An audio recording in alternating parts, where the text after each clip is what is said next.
Alright, let's be honest, most thieves are painfully predictable. Jewelry, cash, maybe a car if they're feeling ambitious. Yawn. But then there's that special breed of American criminal, the ones whose shopping lists look like a fever dream cooked up by a committee of raccoons and a disgruntled art student. We've got 49 exhibits of their unique acquisitions. Prepare for larceny so baffling it's practically performance art. 1. Starting with a classic art heist, because apparently, museum security in Ohio back in 1991 was more of a suggestion than a rule. A famous Van Gogh painting, the painter on his way to work, valued at a cool $50 million, just walked off the job. It vanished without a trace for nearly 3 years, probably enjoying a quiet sabbatical. Then, a tip-off led authorities to a storage locker in another state. Imagine the surprise. Yep, that's just my $50 million Van Gogh, keeping the spare tires company. Honestly, some people have no respect for art's personal space. 2. The Stanley Cup. Yes, the Stanley Cup, the holy grail of hockey, stolen from a photographer's car during a photo shoot in the 1960s. You'd think it would be under lock and key, guarded by a legion of Zamboni drivers. But no. And where did this iconic trophy end up? Being used as a flower pot in a local salon. Let that sink in. The pinnacle of athletic achievement, holding a wilting bouquet of petunias.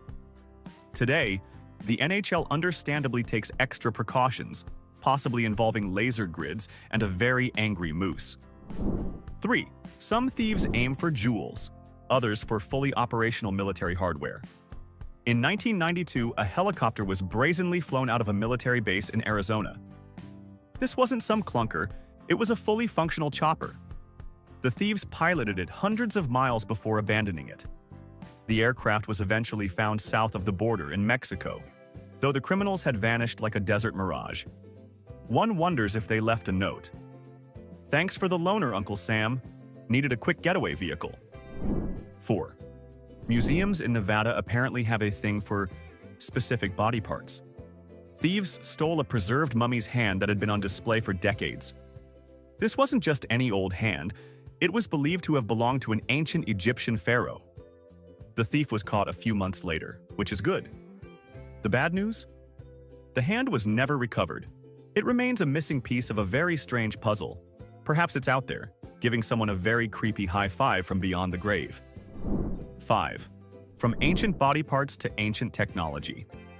A 16th century telescope, owned by a private collector in California, was stolen during a burglary. This wasn't your kid's toy telescope.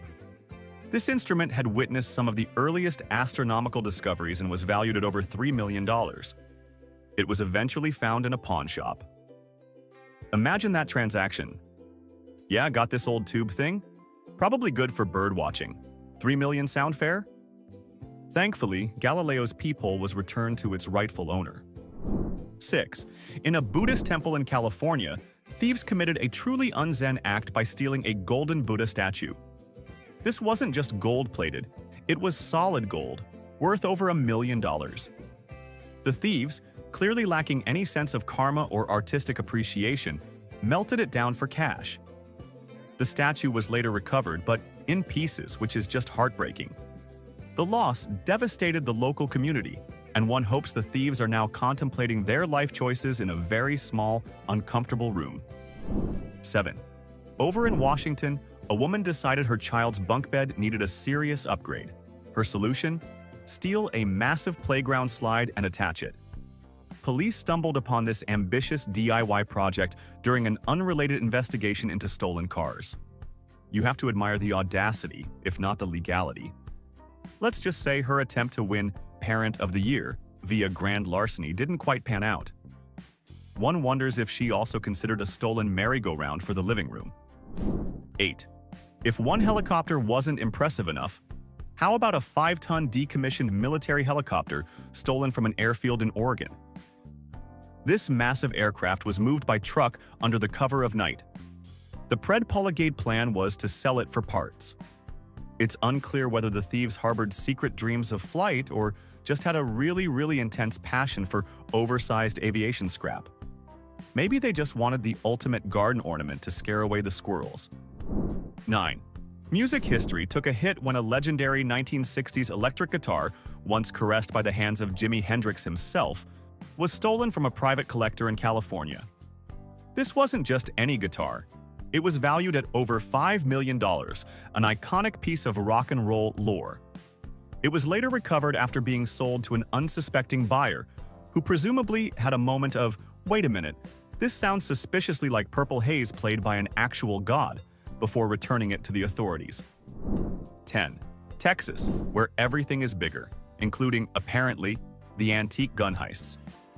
A collection of antique firearms worth over $1 million was stolen from a private residence. These weren't just old shooters. They dated back to the 18th century. The guns were carefully packed and removed without leaving a trace, a professional job for some very niche historical hardware. The collection was eventually recovered, but many of the rarest pieces were lost for good, probably now adorning some very well-armed, very anachronistic mantelpiece. 11. This one is straight out of a bizarre caper movie. At an aquarium in Texas, a group of thieves stole a live shark by disguising it as a baby in a stroller. Yes, you read that right. They wrapped the shark, endearingly named Miss Helen, in a blanket. Fortunately, Miss Helen was rescued unharmed a few days later. How they managed to keep a shark calm in a stroller or get it past security remains a testament to either incredible planning or aquarium staff who really don't ask enough questions about lumpy, finned babies. 12. Ohio makes another appearance, this time with the theft of a rare vintage airplane from an aviation museum. Valued at over $10 million, this 1930s model was one of the most iconic aircraft in history. It wasn't exactly something you could tuck under your arm and walk away with. It was later recovered, found chilling in a private hangar in another state. Perhaps the new owner just wanted to make a very stylish entrance at their next garden party. 13. From vintage planes to ancient weaponry. A rare 16th century samurai sword, valued at a cool $2.5 million, was stolen from a museum in California. Known for its intricate design and historical significance, this wasn't a spontaneous grab. It was a well-planned heist. The sword was later recovered from an art dealer who unknowingly purchased it.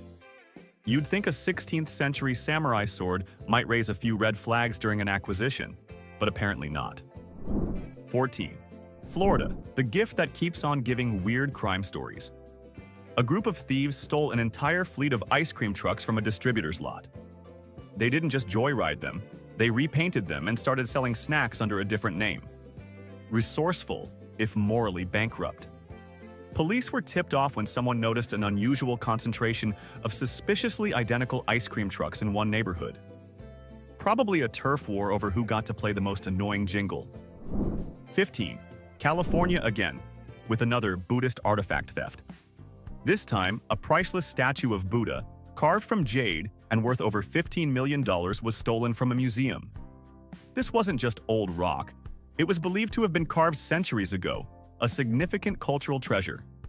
It was recovered after being offered for sale in an underground auction, though it sustained damage during the theft. Some people just have no respect for enlightenment or priceless jade. 16. In Tennessee, a 1940s vintage fire truck was stolen from a local firehouse. This wasn't just any old truck. It had been lovingly restored and held immense sentimental value for the community. Imagine the audacity, stealing a symbol of heroism and safety. The truck was recovered months later after a tip-off led authorities to a private collector, who presumably wasn't planning on actually fighting any fires with it, just admiring its vintage siren. 17. This one redefines highway robbery. In Kentucky, thieves stole an entire mile of freshly paved asphalt from a construction site. They managed to load the materials onto trucks and sell them to private contractors. The sheer logistical effort is mind-boggling. This bizarre incident caused significant delays to the road project, and probably a lot of confused road workers wondering where their hard work disappeared to overnight. 18. A crime that hits a particularly sour note for musicians. A priceless Stradivarius violin was stolen from a musician in Milwaukee in 2014. The thief, clearly not a fan of delicate negotiations, used a stun gun to overpower the violinist before making off with the instrument. Fortunately, the violin, worth millions, was recovered undamaged weeks later found tucked away in a suitcase. Probably a very classy, albeit criminally acquired, piece of luggage. 19. In Kansas, an antique wooden carousel was stolen from a fairground storage facility. This is just heartbreaking. The thieves dismantled the entire ride and sold the whimsical, hand-carved pieces individually as vintage collectibles. Sadly, the carousel was never fully recovered, and the community lost a cherished piece of its history, all for some quick cash from deconstructed nostalgia. Some people really know how to ruin a childhood memory. 20. California's agricultural sector isn't safe either. A group of thieves stole hundreds of grapevines from a vineyard during the night. These weren't just twigs, they were carefully uprooted and transported, worth tens of thousands of dollars. Experts believe this was an inside job, or at least perpetrated by someone in the wine industry, as it required detailed knowledge of farming. Talk about sour grapes, literally stealing someone's future vintage. 21. Prehistoric plunder continues. A fossilized Spinosaurus skull worth millions was stolen from a museum in New York. This rare piece of paleontological history was nabbed by an international smuggling ring. It was eventually recovered from a foreign auction house, but not before it had already been sold to a private collector. Imagine trying to explain that insurance claim. Yeah, a dinosaur head. Big one. Teethy. 22. Texas, home of big things, including giant stolen pearls. A massive pearl, known as the Pearl of Lao Tzu, weighing over 14 pounds and valued at an eye-watering $40 million, was stolen from a private collection. It was eventually recovered in a pawn shop after a tip-off. A $40 million pearl in a pawn shop? That must have been one interesting negotiation. Sadly, its value had diminished significantly due to damage. 23. More Texan thievery, this time with a conservationist twist. Thieves stole a bag containing over 100 rare tortoise eggs, valued at over $50,000. These weren't just any eggs. They belonged to an endangered species and were intended for a conservation program. Stealing the future of an entire species? That's a special kind of villainy.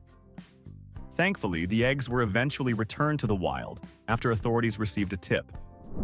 24. When stealing parts of nature isn't enough, why not the whole thing? In California, an entire old-growth redwood tree was stolen from a national park. This tree, estimated to be over 500 years old, a silent sentinel of centuries, was illegally felled. The thief then sold the wood to timber mills. The public outrage was immense, and the thief was caught. But the irreplaceable giant was gone forever. Some crimes are just unforgivably destructive. 25.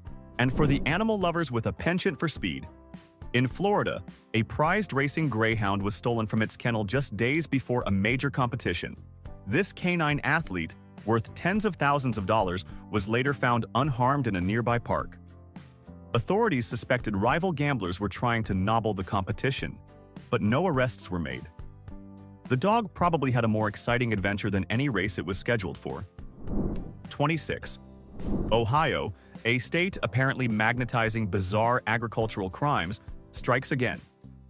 In 2012, a truly colossal pumpkin, tipping the scales at over 1,000 pounds, was audaciously swiped from a pumpkin patch. This wasn't just any random gourd destined for a pie. This was the crowned champion of a local competition, a veritable celebrity in the cucurbit community. The theft itself was deemed bizarre, which, let's be honest, is putting it mildly when you're discussing the grand larceny of a vegetable that likely required its own postcode. The anticlimactic end to this orange-hued drama? It was later discovered ignominiously rotting in a nearby field, rendering the thief's Herculean efforts utterly pointless. One can only speculate on the getaway vehicle, perhaps a reinforced pickup truck or a very, very strong group of friends with questionable hobbies. 27. From terrestrial titans to celestial wanderers, the thievery continues. A rare Antarctic meteorite, a visitor from the cosmos valued at over a cool $1 million, was pilfered from a collection in Alaska. This wasn't some run-of-the-mill space pebble you might find in your backyard. This particular specimen had been painstakingly recovered from the unforgiving frozen tundra, making it one of the most unique and scientifically significant meteorites on the planet. As is often the case with ill-gotten gains of an unusual nature, it was eventually recovered months later. The culprit? Tried to offload it on the black market, presumably under the highly suspicious sales pitch of genuine, slightly chilled space rock, fresh from the South Pole, no lowballers. Some criminals really need a marketing consultant. 28. New York City, a place where fortunes are made, and, apparently, ancient currency collections are lifted. Thieves with a penchant for numismatic history targeted a rare collection of silver coins, boasting a hefty valuation of $5 million. This wasn't just someone's piggy bank. The collection was a veritable timeline of monetary evolution, featuring coins from the days of Roman emperors and medieval European kingdoms, all meticulously kept in a private vault. Naturally, these historical treasures eventually resurfaced where many such items do, on the shadowy shelves of the black market. It seems the underground economy has a surprisingly sophisticated department for ancient and medieval bling. One wonders if they offer appraisals. 29. Art history buffs in Boston were likely clutching their pearls when news broke of a significant theft. A collection of ancient Greek vases with an estimated worth exceeding $20 million had vanished from a prestigious museum. These weren't just decorative pottery. Dating back to the glorious 5th century BC, these vases were irreplaceable windows into a bygone era, adorned with tales of gods and heroes. After an extensive international investigation involving art detectives and probably a lot of transatlantic phone calls, they were eventually located. Where, you ask? In a private European collection, naturally. One can only imagine the new owner casually remarking, "Oh, these old amphorae. Picked them up at a rather exclusive unadvertised sale. Lovely, aren't they?" 30. The Big Apple, 2011. In a city known for its luxury, someone decided they needed a piece of fruit that was less about vitamins and more about carrots. A platinum apple, meticulously crafted and encrusted with a dazzling array of diamonds, carrying a price tag of $7 million, was stolen from a high-end jewelry store. This wasn't for your average fruit bowl. It was a highlight of a bespoke luxury collection, presumably aimed at those who find organic produce tragically underblinged. The theft was described as a daring heist, and the shiny fruit eventually reappeared after being unwittingly purchased by an overseas buyer. It just goes to show, even in the world of high-stakes fruit theft, there's always someone with more money than due diligence. 31. Wisconsin, the undisputed heartland of American dairy, found itself at the center of a cheesy caper of monumental proportions. A staggering 100 tons of cheese, yes, you read that correctly, 100 tons, were heisted from a storage facility. Specifically, it was Parmesan, that hard, granular king of Italian cheeses, valued at nearly $500,000. Transporting such a colossal quantity of dairy gold would have undoubtedly required a refrigerated truck, meticulous planning, and perhaps an encyclopedic knowledge of grading techniques. This incident remains one of the largest, and certainly one of the most fragrant, dairy thefts ever recorded in the US, leaving one to wonder if the thieves opened an illicit, industrial-scale cacio e pepe factory. 32. In the sun-baked landscapes of Arizona, some enterprising criminals decided to literally pull the plug on an entire community by stealing over a mile of copper wire. With a blatant disregard for personal safety and public inconvenience, they snipped the wires directly from active power lines, despite the lethal voltage, all for the allure of scrap metal prices. This act of reckless profiteering plunged the town into widespread power outages, causing chaos, spoiled food, and presumably a surge in candle sales. The local authorities and utility companies then spent weeks painstakingly repairing the extensive damage and, one hopes, significantly upgrading their security measures to include something more robust than a "please don't steal our power lines" sign. 33. The timeless appeal of the Beatles took a decidedly criminal turn in Los Angeles when a rare autographed Beatles album, a collector's dream valued at a staggering $2 million, was stolen from a private home. This wasn't just any vinyl. It bore the signatures of all 4 legendary members of the band, a true piece of music history. The theft occurred during a late-night burglary, shattering the peace and a collector's heart. Fortunately, this story has a crescendo. The album was eventually recovered, surfacing at an underground auction, and the thief, who clearly couldn't just let it be, was apprehended. Some people will go to extraordinary lengths for their Fab Four fix. 34. Medieval history enthusiasts in Pennsylvania were likely aghast when news spread of a brazen museum break-in. The target: a complete, authentic set of medieval armor. This wasn't some flimsy Halloween costume. It was genuine 15th century battle attire, crafted from steel and designed to withstand lances and swords, valued at over $2 million. In the aftermath of this chivalrous crime, security was understandably tightened at all museums in the vicinity.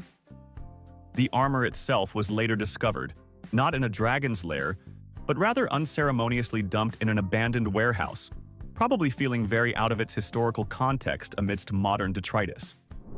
35. To the Batcave? More like to the impound lot. In a crime that would make the Joker chuckle, the original Batmobile, the iconic vehicle from the beloved 1960s Batman TV series, was stolen from a private collector's garage in 2001. This wasn't just a car, it was a cultural touchstone, a symbol of campy superheroics. Valued at over $5 million, the car was snatched in the dead of night, but its criminal joyride was short-lived. It was eventually recovered rather dramatically after a high-speed chase, culminating in the arrest of the thief. One can only hope the arresting officer quipped, "Looks like your crime spree has hit a Gotham City dead end, old chum." 36. This particular theft is so absurd it belongs in a surrealist painting. In 2019, a solid gold toilet, fully functional and valued at an eye-watering $6 million, was stolen from Blenheim Palace in England, the ancestral home of Winston Churchill. The commode, crafted entirely from 18-karat gold, was part of an art exhibit by Maurizio Cattelan, provocatively titled America. Despite being an incredibly bizarre and presumably very heavy target, this golden throne was successfully pilfered. It was recovered months later in perhaps the most fittingly absurd location: a plumbing van. The sheer audacity and logistical nightmare of stealing a golden toilet boggles the mind. 37. Even the ancient and stoic aren't safe from the sticky fingers of thieves in Oregon. A historic 800-year-old tree stump, affectionately known as the octopus tree due to its unique shape, was stolen from a nature reserve. This wasn't just any old piece of wood. It was a popular local landmark and tourist attraction, a silent testament to centuries of natural history.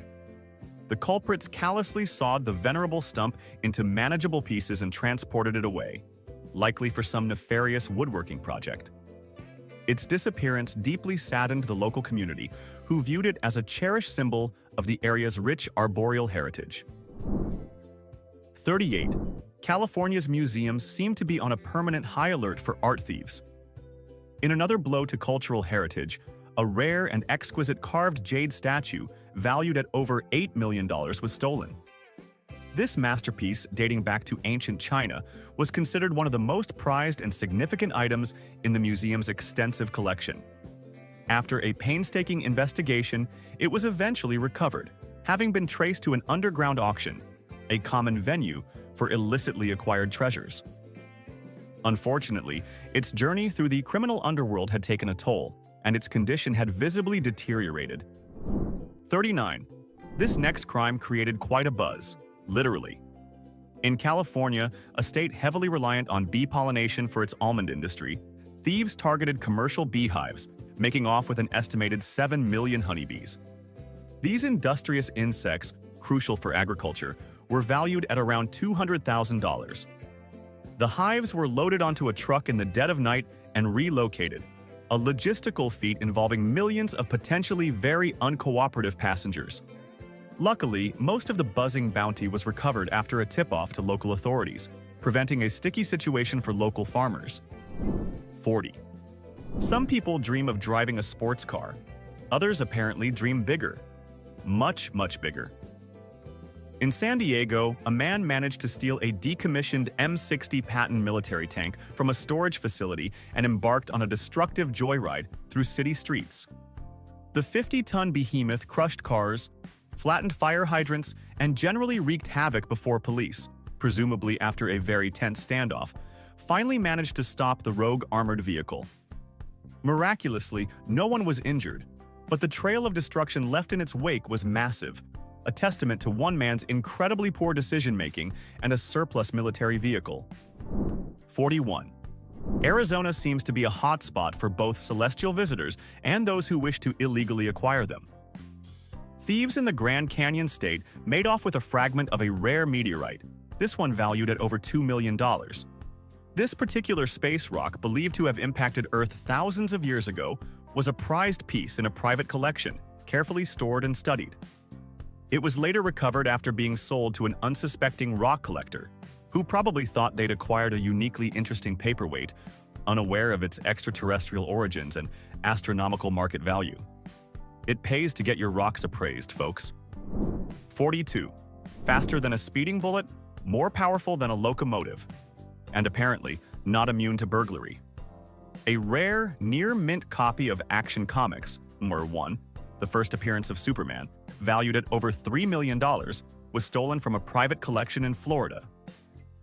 This comic book, a cornerstone of American pop culture dating back to the 1930s, was taken during a home burglary. Years later, the Man of Steel's debut issue was found in a pawn shop, a rather ignominious fate for such an iconic piece. Unfortunately, its condition had deteriorated, significantly diminishing its once superpowered value. 43. The allure of ancient gold proves irresistible once more. A stunning golden mask, an integral part of a priceless Inca treasure, was stolen from a museum in California. This artifact, valued at an impressive $4 million, was one of the most precious and historically significant items in the museum's extensive collection, a dazzling testament to a lost civilization. After years in the shadows, it was eventually recovered when it surfaced, bold as brass, or gold rather, offered for sale at an international auction, prompting a swift intervention by authorities. 44. This next theft is just plain daffy. A colossal 20-foot-tall inflatable duck, a beloved and highly visible attraction, was stolen from a festival in Minnesota. The giant yellow waterfowl disappeared overnight, leaving organizers, attendees, and probably a few confused actual ducks completely baffled. It was eventually found, sadly deflated and abandoned in a nearby field, a victim of a most peculiar prank or a very specific avian-themed larceny. The mystery of who absconded with the oversized bath toy and their undoubtedly bizarre motives remains unsolved to this day. 45. 4 connoisseurs of crime with an exceptionally refined palate. In a daring and sophisticated heist in New York, thieves managed to breach a vault containing an extraordinary collection of rare wine, valued at over $10 million. This wasn't your average table plonk. The vault housed legendary bottles from the most famous wineries around the globe, including irreplaceable vintages of Bordeaux and Burgundy. The liquid treasure was eventually recovered after surfacing on the black market, but tragically for enophiles everywhere, a significant portion of the priceless collection had already been, well, appreciated, consumed by criminals with surprisingly good taste. 46. A crime that struck a resonant chord of outrage in Ohio. A historic church bell, weighing a hefty 800 pounds and possessing immeasurable sentimental and historical value to the community, was stolen. The thieves, almost certainly motivated by the scrap value of the metal, callously disregarded its true worth. The bell, which had rung out for generations, was eventually found in a scrapyard, thankfully before it could be melted down. The incident sparked understandable fury, highlighting the often irreparable loss when heritage is sacrificed for petty profit. 47. Diamonds are a thief's best friend, especially if they're incredibly rare and pink. In 2003, a magnificent rare pink diamond, valued at an astounding $20 million, was expertly stolen from a high-end jewelry store in New York City. This gem, one of the rarest and most coveted in the world, was taken during a highly sophisticated and meticulously planned heist, the kind you see in movies. Authorities managed to track its illicit journey to a black market dealer, but from that point on, the diamond's trail went cold, vanishing like a sparkle in the night. 48. An idea so bright, someone just had to steal it. Literally. In 1981, the original prototype of Thomas Edison's very first incandescent light bulb was stolen from a museum in Michigan. This artifact, which had never even glowed with its intended purpose, represented a pivotal moment in technological history, one of Edison's most famous and world-changing inventions. It was later recovered, having been traced to a private collector who, remarkably, had no clue as to the monumental historical significance or value of the old, unused bulb in their possession. 49. Just when you thought the scale of criminal ambition couldn't get any grander, Pennsylvania enters the chat. In 2011, some thieves looked at a 58-foot-long multi-ton steel bridge and thought, you know what? I could use that. They didn't just steal a part of it, they stole the entire structure. Armed with blowtorches, they worked under the cover of darkness, methodically dismantling the bridge and hauling it away piece by piece. The motive for this gargantuan feat of engineering and larceny? They sold it for about $5,000 in scrap metal. Let that sink in. The effort required to steal a bridge probably worth over $100,000 for the price of a beat-up used car. That's not a crime. It's a catastrophic failure of business acumen. 50. And now, for a heist that's less about monetary value and more about just profound weirdness. In New Jersey, someone broke into the Marine Mammal Stranding Center with a very specific shopping list. They didn't take computers or cash. They stole a preserved sperm whale brain. Yes, a massive, pickled cetacean cerebrum floating in a jar of formaldehyde. The brain, which had been kept for scientific study, was never recovered. This raises so many questions, and frankly, we don't want the answers to any of them. What is the black market for whale brains? Is it a bizarre trophy? An attempt to create some kind of aquatic Frankenstein's monster? One thing's for sure. Somewhere out there is a person whose living room decor is an absolute conversation starter and a major biohazard. 51. And for our grand finale, a spirited caper from the heart of bourbon country, Kentucky. A historical Prohibition-era whiskey still, a tangible link to the illicit moonshining days of the 1930s, was stolen from a museum. This piece of Americana, a testament to ingenious circumvention of the law, was carefully dismantled and removed by thieves in the dead of night. It later surfaced at a local auction house, but its historical integrity and value had unfortunately been diminished, perhaps by someone attempting a very authentic, very illegal batch of bathtub bourbon. And that, folks, is a wrap on 51 reasons to question the collective sanity of a certain subset of the American populace. Seriously, after hearing some of these, which heist made you pause your life, stare into the middle distance, and just whisper, "But why?" More importantly, if you were forced to plan the theft of the most ridiculously impractical item imaginable, something that offers zero monetary value but maximum logistical nightmares, what would it be, and what's your genius, three-step plan to pull it off? Unleash your inner chaotic neutral in the comments. We need to know. And hey, if your brain enjoys this kind of delightful bewilderment, do the clicky things, like subscribe. Don't make us send the guys who stole. Ever wonder what happens when a mild interest spirals into a full-blown "should we call someone?" obsession? Today, we're prying open the display cases and peering into the shadowy corners of American homes to uncover 49 collections. So bizarre, so utterly specific, they'll make your stamp album look like a cry for help. Prepare for a journey into the delightfully deranged. 1. Garden gnomes. It often starts innocently enough with one cheerful, pointy-hatted ceramic fellow guarding your petunias. Fast forward a few years, and your entire lawn has been annexed by a veritable army of these diminutive sentinels. We're talking classic rosy-cheeked chaps, ghoulish zombie gnomes feasting on plastic flamingos, and even astronaut gnomes boldly going where no lawn ornament has gone before.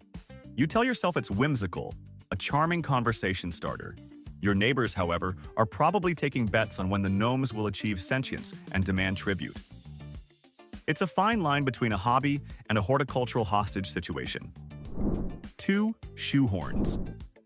While the average person probably gives as much thought to a shoehorn as they do to the existential angst of a dust bunny, there exists a dedicated faction of collectors who elevate this humble implement to an art form. They're not interested in that flimsy plastic thing you got free with your sneakers. Oh no. These connoisseurs hunt for vintage shoehorns crafted from sterling silver, intricately carved ivory, or exotic woods that probably cost more than the shoes they're designed to ease you into. It's a pursuit that beautifully marries practicality with, why on earth would you collect that? 3. Vintage soda bottles. Before the soulless plastic takeover, soda came in glorious glass bottles, each a miniature, effervescent time capsule. Collectors scour flea markets and forgotten attics for these relics of a sugar-fueled past. While Coca-Cola's iconic contour bottle is the poster child, the real thrill lies in unearthing rare regional brands with bizarre shapes or delightfully misspelled logos. Coca-Cola? Anyone? These aren't just empty containers. They're tangible links to local histories and a reminder that sometimes the best part of the drink was the beautifully designed vessel it came in.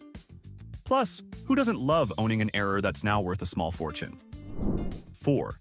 Unusual license plates. For some, a license plate is merely a legally mandated vehicle identifier. For others, it's a canvas for personal expression or a highly sought-after collectible. We're not just talking about gathering plates from all 50 states, though that's a common starting point. The true devotee hunts for vanity plates with hilariously clever or unintentionally awkward messages. I am a nerd, or ooh-oh. Imagine entire walls plastered with these metallic trophies, a testament to bureaucratic creativity and the human desire to make even the mundane memorable. It's a hobby that truly says, I've got my priorities straight, and they involve rusted metal rectangles. 5. Canceled credit cards. While the financially responsible among us dutifully shred our expired plastic money enablers, a niche group of collectors sees treasure where others see only a gateway to debt. They cherish canceled credit cards for their often surprisingly artistic designs. Limited edition superhero motifs, holographic wildlife, or abstract patterns that were probably meant to distract you from the interest rates. Each card is a tiny laminated artifact of consumer trends, marketing strategies, and perhaps a few regrettable late-night online purchases.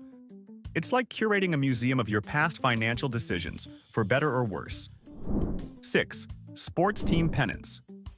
Ah, the felt pennant. A triangular beacon of hope, loyalty, and often decades of crushing disappointment.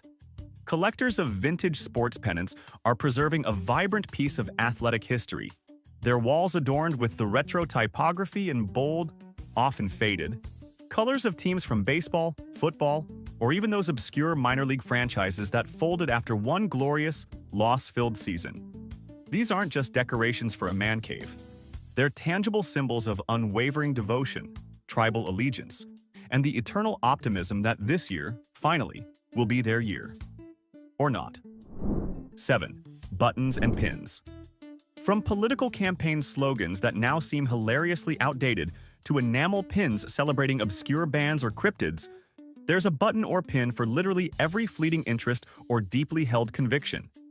Collections can balloon into the thousands, each tiny metal or plastic disc a miniature billboard for a cause, a fandom, or simply a moment in time. Displayed on jackets, corkboards, or in dedicated albums, these collections form a colorful, clattering mosaic of personal history and pop culture ephemera. It's like wearing your entire personality, one tiny, pointy declaration at a time. 8. Miniature grocery items. Why buy actual food when you can collect incredibly detailed Lilliputian versions of it? The world of miniature grocery item collecting is a surprisingly dedicated one. We're talking teeny-tiny cereal boxes with legible ingredients, minuscule soda cans that could quench the thirst of a particularly small ant, and perfectly formed doll-sized produce. Often originating from toy sets, these items become prized possessions for collectors aiming to recreate a pint-sized, perfectly stocked supermarket. It's a charmingly absurd hobby that celebrates consumerism in its most adorable and arguably most pointless form. 9. Antique doll heads. If you find fully assembled antique dolls a bit unsettling, then prepare yourself for the collectors who bypass the bodies entirely and go straight for the disembodied heads. These porcelain or bisque craniums, often with vacant, staring eyes and unnervingly serene smiles, are salvaged from flea markets and dusty estate sales. Each one carries a silent and potentially terrifying backstory from a bygone era. While some use them for deliberately spooky art projects, others are on a quest for rare, beautifully painted examples of a 19th century toy craftsmanship. It's a fine line between historical appreciation and curating your own personal horror movie. 10. Tiny perfume atomizers. Long before giant utilitarian spray bottles, perfume was often dispensed from exquisite miniature atomizers. These tiny, often luxurious vessels, crafted from cut glass, sterling silver, or delicate crystal, are now prized collectibles. Enthusiasts admire them not just for their original function, but as intricate works of art. Some feature ornate engravings, hand-painted details, or gem-encrusted caps, transforming a simple spritz into an act of opulent self-care. It's a hobby that combines a love for fragrance with an appreciation for diminutive, beautifully impractical objects that whisper of vanity tables and glamorous evenings past. 11. Napkin sketches. While most of us use napkins to prevent a spaghetti sauce-related wardrobe malfunction, for a select few, they are potential canvases for fleeting genius or drunken scribbles. And believe it or not, doodles and sketches on these flimsy paper squares, especially if dashed off by someone vaguely famous or just hilariously untalented, have become collectible. One person's hastily wiped mouth is another's treasured, sauce-stained masterpiece. It's a hobby that proves art can be found in the most disposable of places, often next to a half-eaten breadstick. 12. Broken musical instruments. Most people see a guitar with a snapped neck or a trumpet that's seen one too many bar fights as tragic firewood. But collectors? They see history, character, and a story. A cracked violin could have sobbed its last melody in a Prohibition-era speakeasy. A dented saxophone might have wailed the blues in a smoky New Orleans club. It's less about making music and more about owning a piece of its often violent past. Who needs perfect pitch when you've got a piano key allegedly tickled by a jazz legend before it met its untimely end? 13. Old movie tickets. In an age of QR codes and digital confirmations, the humble paper movie ticket stub feels like an artifact from a lost civilization.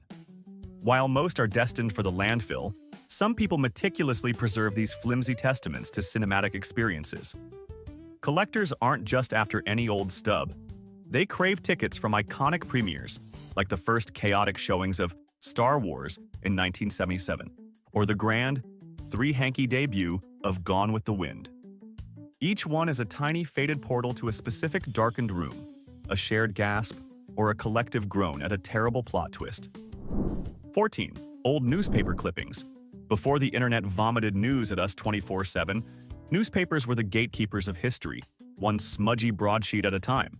Collectors treasure clippings from monumental events, the moon landing, the end of major wars, or even just bizarre local happenings involving rogue squirrels.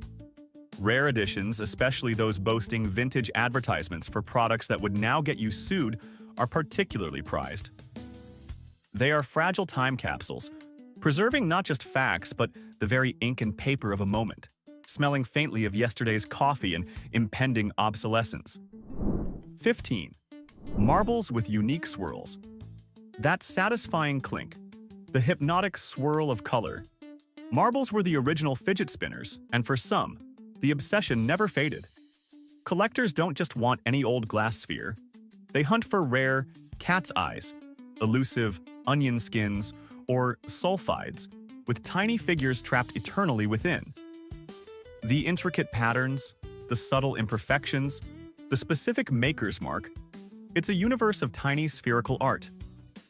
A serious marble collection can turn a grown adult into a treasure-hunting child again, sifting through antique shops for that one perfect, elusive shooter. 16. Old glassware. Your grandma's good glasses, the ones you were never allowed to touch?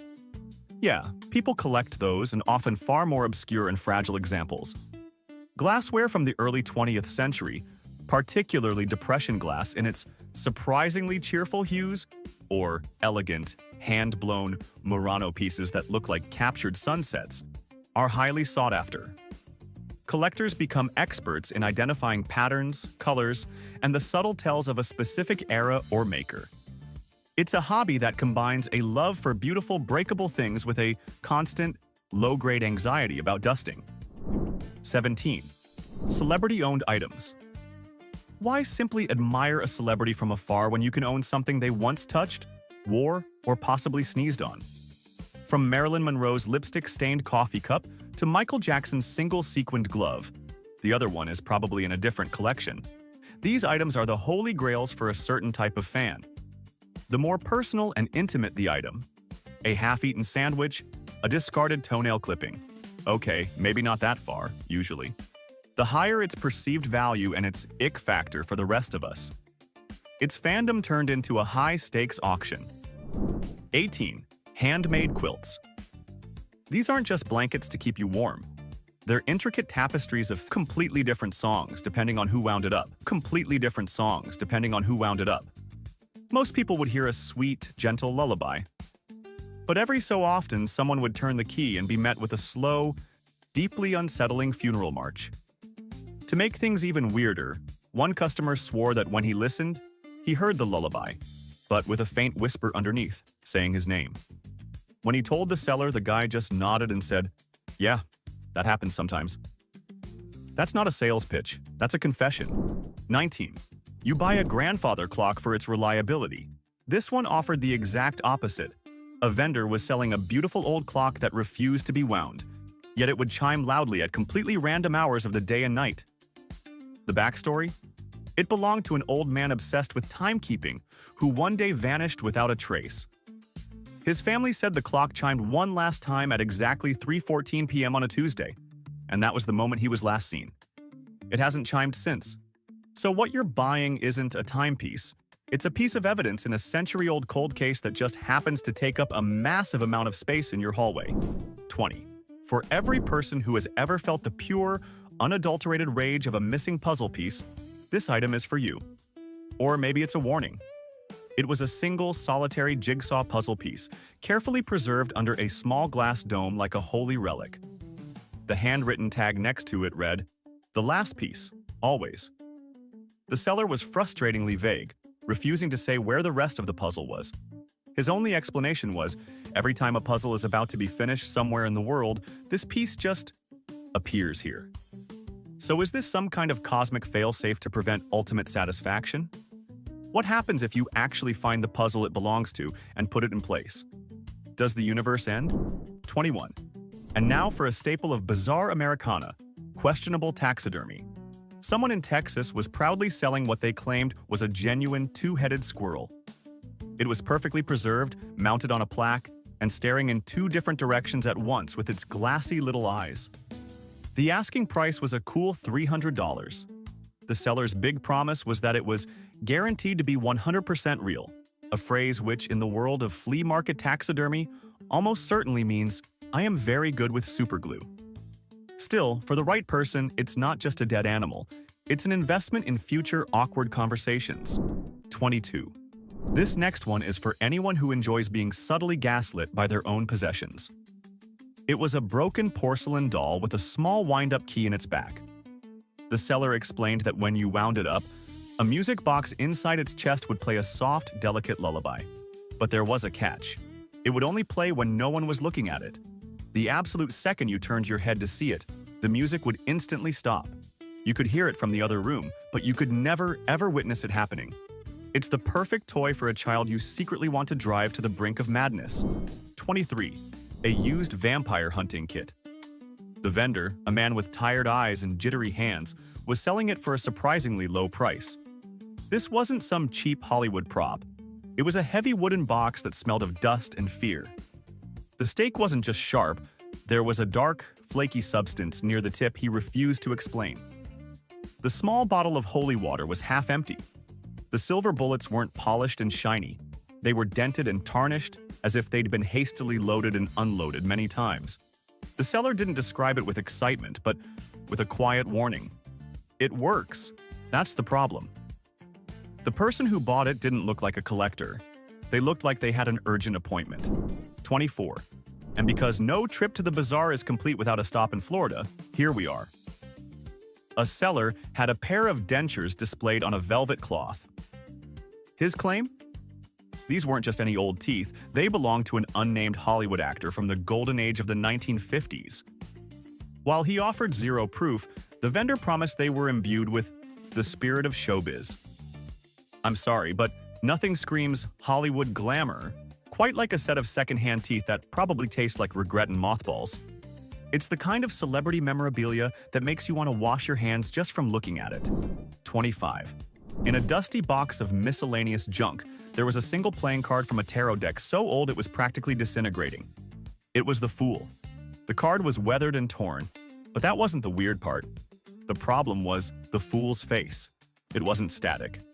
One moment, he'd have a sly, knowing smirk. You'd look away, and when you looked back, it would be a mask of deep, sorrowful despair. But the seller warned that sometimes it was something worse.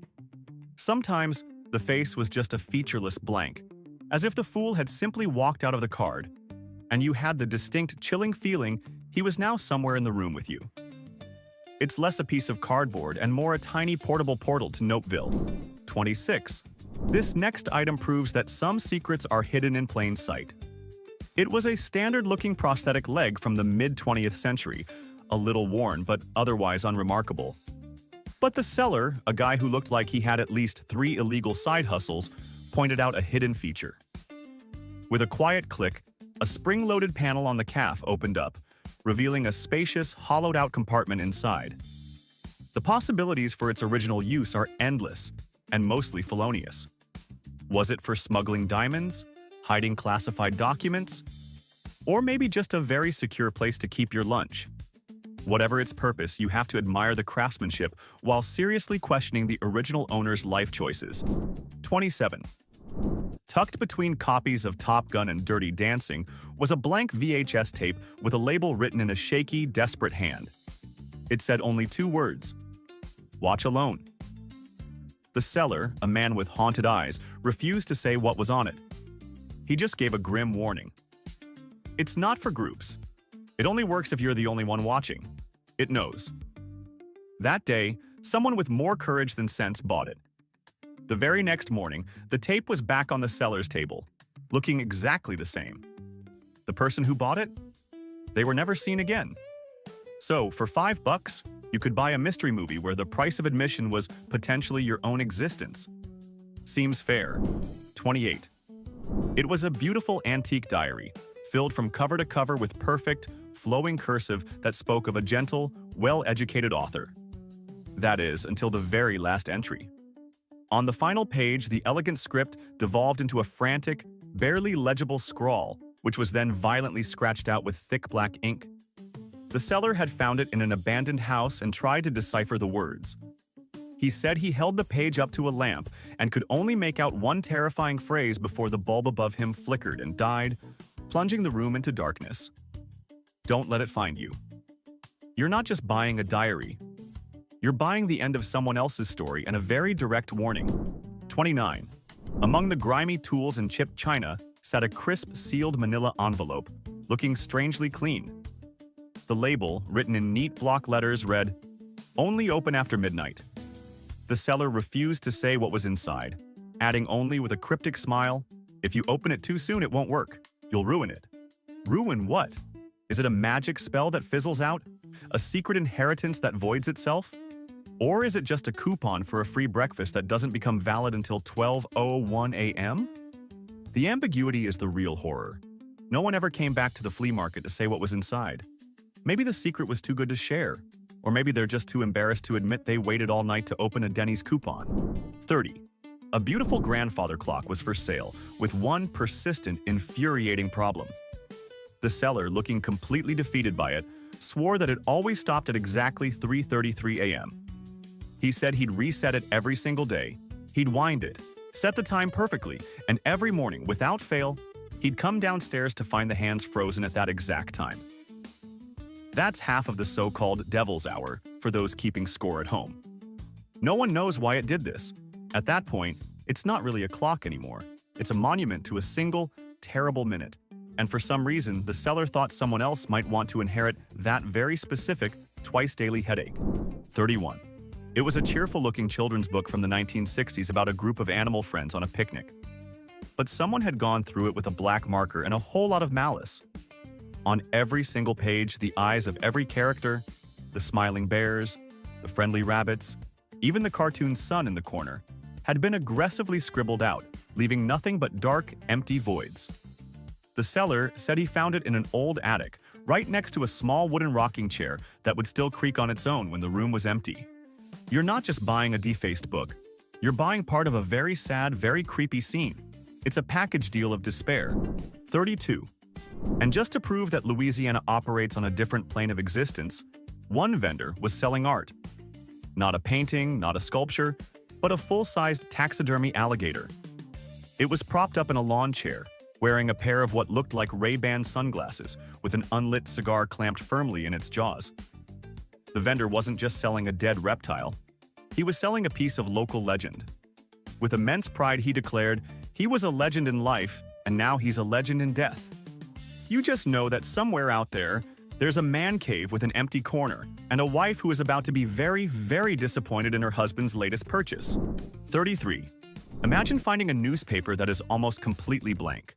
No headlines, no articles, no sports scores, just empty white pages. Except for one section, the obituaries. That part was fully printed, filled with names, dates, and loving tributes. The seller claimed they found a stack of them in an old attic, all dated for that exact day. The really chilling part? A curious customer pulled out their phone to check. One of the names listed in that strange, blank paper belonged to a person whose death had been reported on the local news just an hour earlier. This wasn't a newspaper. It was a real-time death list. The question is, are the other names predictions? 34. There's nothing quite like the drama of opening a locked trunk that's been sealed for decades. A seller had one, complete with a rusty, old-timey lock. They made a big show of prying it open in front of a small crowd. The trunk creaked open, revealing absolutely nothing. It was empty. Except for one thing sitting right in the middle of the dusty interior. A single, perfectly clean, freshly hand-knitted sock. It looked like it had been made yesterday. There was no hole in the trunk, no way in or out. It was a physical impossibility sitting inside a time capsule. Who put it there? A ghost with a knitting hobby? And more importantly, where in the world is the other one? That's the real crime here. 35. A vendor was selling a beautiful, antique Victorian wedding veil. But it came with a behavioral issue. The seller swore she would carefully place it on a mannequin head every single night before closing her stall. But by morning, it had always moved. Sometimes it would be folded neatly on the counter, as if put away by a tidy spirit. Other times it would be crumpled in a heap on the floor, like a ghost had thrown a tantrum. But one morning, she came in to find it draped delicately over her own bedpost in the back room. At that point, it's not just a haunted item. It's a haunted item that's getting a little too familiar. 36. You can find a lot of sad things at a flea market, but this one was a masterpiece of melancholy. It was a full set of pristine wedding invitations, still in their original box. The names, the date, the church, all printed in elegant gold lettering. The only problem? The wedding never happened. When asked what happened, the seller, an old woman who looked like she knew the story all too well, just shook her head and muttered, "No one showed up, not even the groom." You're not just buying fancy paper. You're buying a box full of a single person's worst day, perfectly preserved for posterity. 37. Next up is a classic of the genre, the cursed key with no known lock. A vendor in New York was selling a heavy, rust-covered iron key that he claimed was found in the ruins of an abandoned mansion upstate. According to him, the last person who owned it was plagued by relentless nightmares until they got rid of it. Naturally, he had no proof, just a cryptic warning delivered with a theatrical flair. Use it wisely, or don't use it at all. The best part? Someone actually bought it. They promised the seller they'd be back to report what it unlocked. They never came back. So either they found a door to another dimension, or more likely, they just lost it. 38. This item is a special kind of creepy. The object with no origin story. It was a classic carnival prize, a cheap, slightly lopsided stuffed bear with dead plastic eyes. The kind you'd win by knocking over some milk bottles. But the seller swore he never bought it, never won it, and had no idea where it came from. It just appeared at his booth one morning, sitting amongst his other wares, waiting to be sold. It's a trophy without a victory, a prize without a game. Did someone leave it there? Or did the bear itself just decide this was its new home? Either way, you have to admire its initiative. 39. Here we have a perfect, self-contained horror story in a single flea market transaction. A vendor was selling a child's toy phone, still in its original 1980s packaging. Attached to the box was a yellowed, handwritten note, "Do not answer if it rings." A skeptical customer laughed, bought it, and immediately took it out of the box to prove a point. It was just molded plastic, no batteries, no electronics. Impossible. Satisfied, he started to walk away. About 20 feet from the stall, a faint, tinny ringing started coming from his bag. He dropped the whole thing and ran. The seller just stood there, smiling. He'd seen it happen before. 40. Most dolls are designed to be cute or comforting. This one was designed to make you question all of your life choices. It was a porcelain doll, but instead of a sweet smile, it had a fixed, unsettling side-eye glare. Its head was permanently tilted. Its lips were pursed in a thin line. It looked like it had just caught you putting ice in your red wine and was deeply, personally offended. The seller just said, "I don't know why, but it makes people deeply uncomfortable." I think we all know why. Nobody wants to pay money for an inanimate object that silently judges them from a shelf. We already have cats for that. 41. You come across a pristine black leather journal. It feels important, expensive. You open it with anticipation, expecting profound thoughts or dark secrets. You flip through the pages. Page after page is completely, unnervingly blank, until you get to the very last one. Scrawled in the center of the final page, in messy, urgent handwriting, are 4 simple words. This was a mistake. That's it. No context, no explanation. Just the conclusion to a story you'll never know. What was the mistake? Buying the journal? The life that was supposed to fill it? Or something so terrible that this was the only eulogy it deserved? Frankly, it's the world's shortest, most depressing novel. 42. Taxidermy is already weird, but this one came with a performance review. It was a stuffed cat, forever posed in a vicious attack stance, ready to pounce. Propped in front of it was a handwritten sign that read, "Still watches over the house." A potential buyer, amused, picked it up to inspect it. As they did, a faint but unmistakable hissing noise came from inside the cat's chest. The buyer froze. The seller, without missing a beat, just casually said, "Oh yeah, it does that sometimes when strangers get too close." So, it's not just a decoration, it's a posthumous security system. That's not a haunted object, that's just an employee with a really strong work ethic. 43. And now, for an item that raises far more questions than it answers. A vendor in California was selling a rusty, heavy, and allegedly authentic medieval chastity belt. The sales pitch was that it was from the 1600s and had proven use, claiming it was once worn by a real noblewoman. Okay, let's just glide right past the horrifying hygiene implications for a moment and focus on the real question. Who is the official authenticator of chastity belt usage? Is there a chastity belt verification service that provides certificates? The mind reels. You're not just buying a piece of historical torture equipment, you're buying a very weird and very unprovable story. 44. Mannequins are creepy enough on their own. They are the official residents of the uncanny valley. But one seller found a way to make them infinitely worse. They were selling a vintage mannequin that had unsettlingly realistic eyes. They followed you around the room. The reason? According to the seller, they were actual human-grade glass eyes, salvaged from an old prosthetic. When asked why on earth they would do that, the seller's proud response was, "To make it look more alive." Sir, that is precisely the problem. The goal with mannequins is to make them look less alive, not to turn them into soulless vessels that stare into your very being. 45. Among the usual flea market junk was a simple snow globe. But when the seller shook it, the particles inside didn't look like cheap plastic glitter. The seller let a customer touch the glass, and it was ice cold to the touch. It wasn't water with fake bits inside. It was a miniature, self-contained, perpetual snowstorm.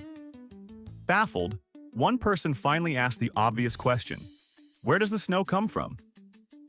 The seller, a man with eyes that looked a little too old, looked at them, and said without a hint of a smile, "Where do you think?" And with that, a charming little trinket becomes a terrifying pocket dimension. 46. Some items don't need a long story to be creepy. They just need a simple, terrifying label. This was a small glass jar filled with dark, rich soil. The handwritten tag tied around it with twine had just 7 words. Taken from a grave. Handle with care. The vendor, when approached, refused to say whose grave it was from, or why exactly it needed to be handled with care. And the most interesting part of this whole encounter? Not a single person asked any follow-up questions. Everyone just collectively nodded, took a wide step around the table, and moved on. Some mysteries are better left unsolved, and some dirt is better left unbought. 47. A cursed mirror that showed your final reflection. A flea market vendor in Louisiana was selling an ornate Victorian mirror with a chilling twist. It didn't whisper or show ghosts. Instead, when you looked into it for a horrifying split second, your reflection would flash forward, showing you what you would look like at the moment of your death. The seller warned that most people saw themselves as old and frail, but some saw something far more gruesome. It was a guaranteed one-time-only glimpse into your own mortality. Of course it sold, because as terrifying as it is, some people would rather know the ugly truth than live with beautiful uncertainty. 48. An old man in Pennsylvania was selling a pair of antique spectacles from the early 1900s, but he gave a very specific warning. When you put them on, they made everything look wrong. He said that through these lenses, people's faces appeared subtly distorted. Noses were too long, eyes were too far apart, smiles were just a little too wide. One curious but brave customer decided to test them. He put them on, scanned the crowd, and his face went pale. He snatched them off, set them down very carefully on the table, and walked away without saying a single word. The glasses? Still for sale, waiting for someone else who wants to see the world as it really is. 49. Some flea market finds are just odd, while others feel like you're purchasing a responsibility you never asked for. This was one of the latter. A seller in rural Oregon had a large, beautifully hand-drawn map of a local town, framed under glass. But the town on the map didn't quite match reality. It showed buildings that had burned down decades ago and was missing entire new subdivisions. The seller called it a living document. He explained that every now and then, a new red X would appear over one of the properties, drawn in an ink that was somehow already faded and old. And without fail, within a week, that very building would suffer some kind of calamity. A fire, a collapsed roof, a freak gas explosion. He wasn't selling a map. He was selling a supernatural early warning system. As one customer was looking at it, the seller tapped the glass and said, "See that one? That X just showed up this morning." He was pointing to a house on the customer's own street. Suddenly, the $5 price tag seemed way too high. 50. Everyone loves the instant gratification of a Polaroid camera, but one particular model for sale in Ohio offered something else entirely. Instant dread. The vendor claimed this vintage camera didn't capture the present moment. Instead, it captured what would happen a few seconds in the future. He told the story of the last person who bought it. The guy took a test shot of his wife smiling on the couch. The photo that printed out showed her screaming in absolute terror. A moment later, a massive spider fell from the ceiling right into her lap. They returned the camera the very next day. Intrigued, a potential customer asked for a demonstration. The seller just shrugged, aimed the camera at the man's face, and snapped a picture. He waited for it to develop, his smile slowly vanishing. Without a word, he handed the photo to the man and whispered, "I don't know what's about to happen, but you need to leave." Now, 49. And finally, we have an object that simply defies explanation. It was a small glass bottle, corked and sealed with wax. Inside, suspended perfectly in the center, was a single, unmoving drop of dark red liquid. The seller demonstrated by shaking the bottle, turning it upside down, and spinning it. The drop never moved. It never dripped, never shifted, never touched the glass. He claimed he'd even taken it to a scientist, who confirmed it was a liquid, but one that seemed completely immune to the laws of gravity and physics. No one knows what it is. And more importantly, no one has ever been brave enough to open the bottle and find out. So there you have it. 49 items that prove some people will buy absolutely anything. Now, your turn. And I don't want to hear about some cute vintage vase. I want the real stories. That thing in your grandfather's garage you were told never to touch. That object you saw at a yard sale that made the hair on your arm stand up. Spill it in the comments. We know you're holding out on us. And while you're exercising your memories, give this video a like. They say money can't buy taste, but they never mentioned it could buy a jar of celebrity snot, a cursed tree, or a single, unwashed celebrity sock. This isn't just a list of quirky auction items, this is a 49-item indictment of human sanity. We're about to explore the bizarre, the baffling, and the downright stupid things people have spent a fortune on. Prepare to have your faith in financial responsibility completely and utterly destroyed. 1.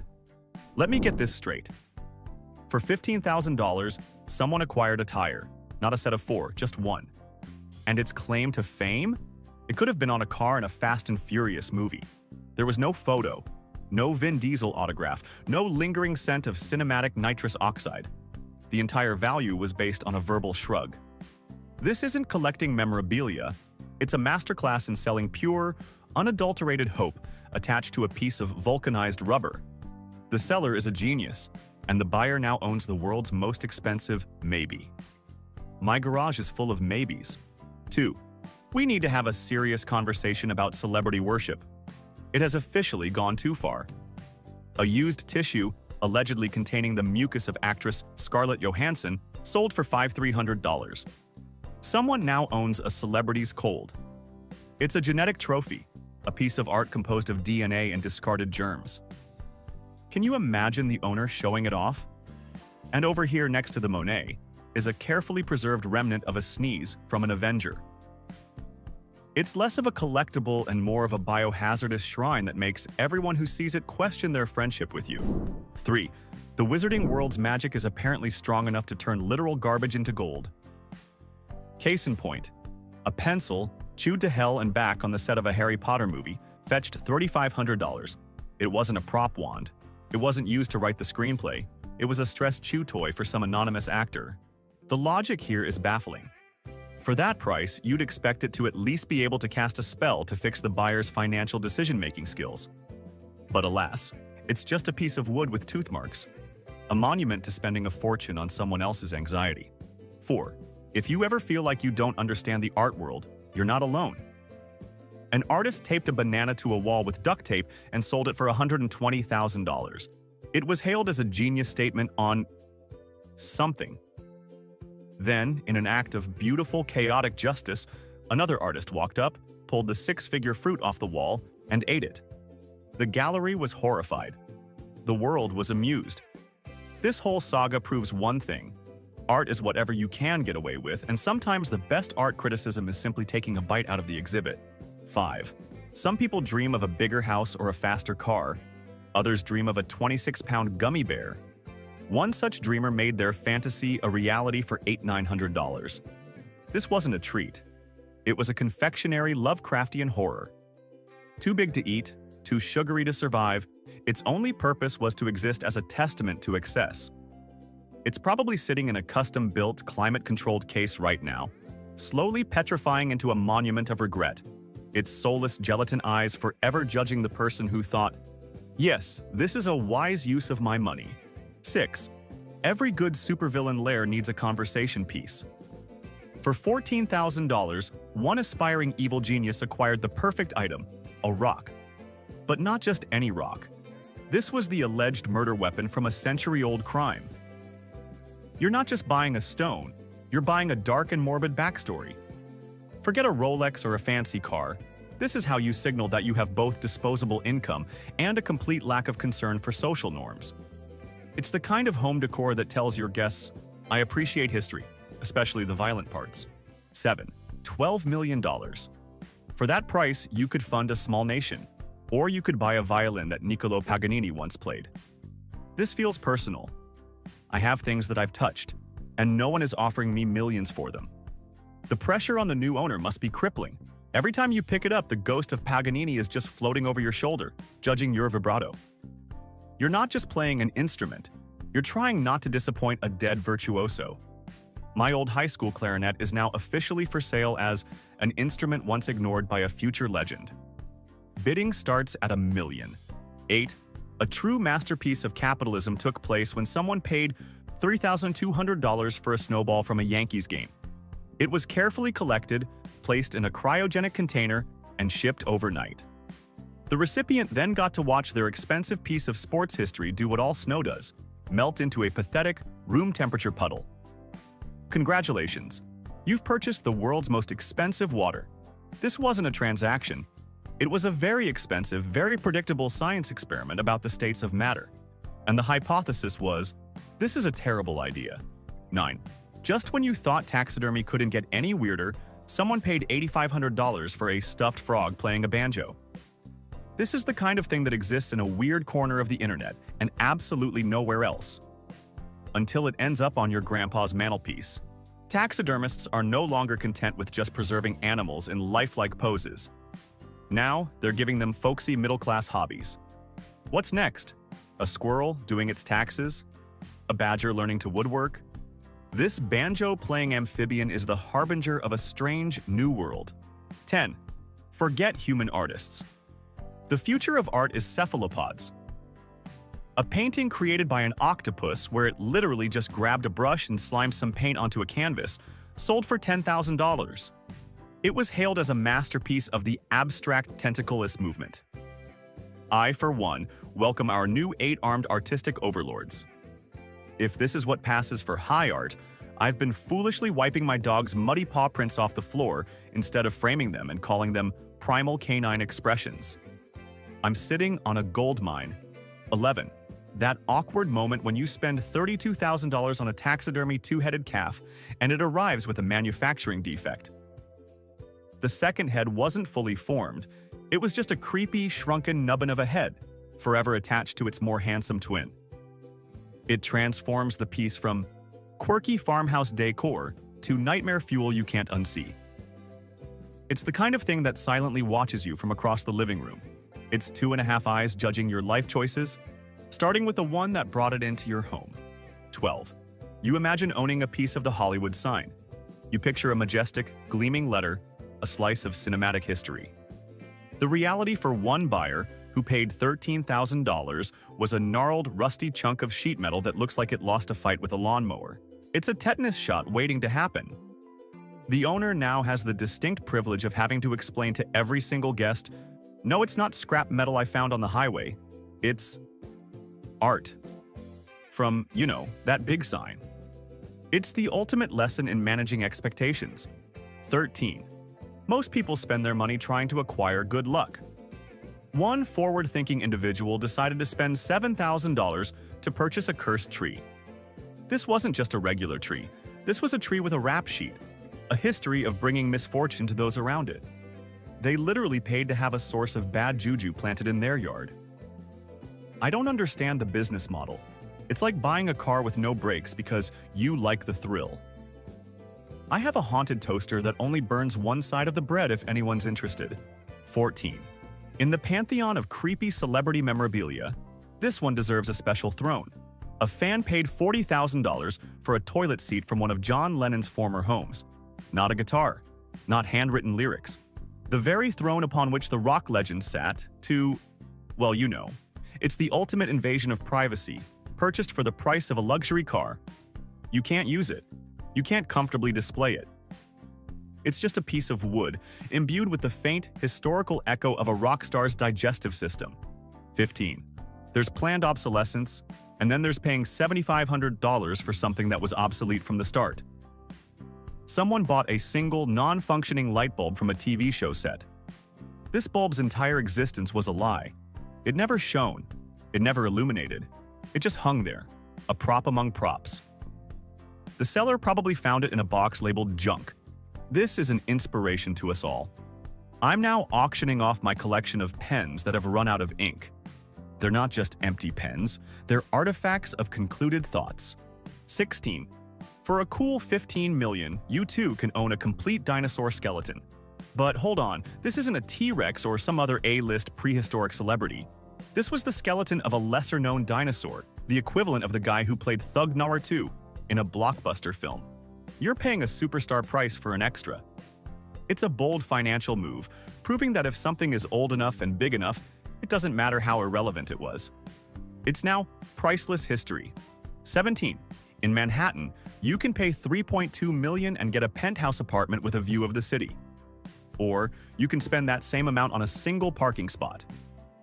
Not a garage, not a building, but a 15-foot rectangle of concrete. You have officially purchased the right to stop your car in one specific place. For that price, you could have bought a private island, but it probably would have had terrible parking. This isn't just a purchase, it's the final level of capitalism, and the prize is profoundly underwhelming. 18. The word might is doing a lot of heavy lifting here. An empty bottle, which might have once been used by Napoleon Bonaparte, sold for $500,000. There is zero concrete evidence.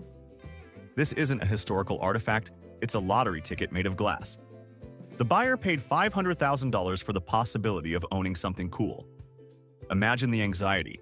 It's Schrodinger's bottle, simultaneously a priceless piece of history and a worthless piece of junk until a historian finally looks at it and breaks your heart.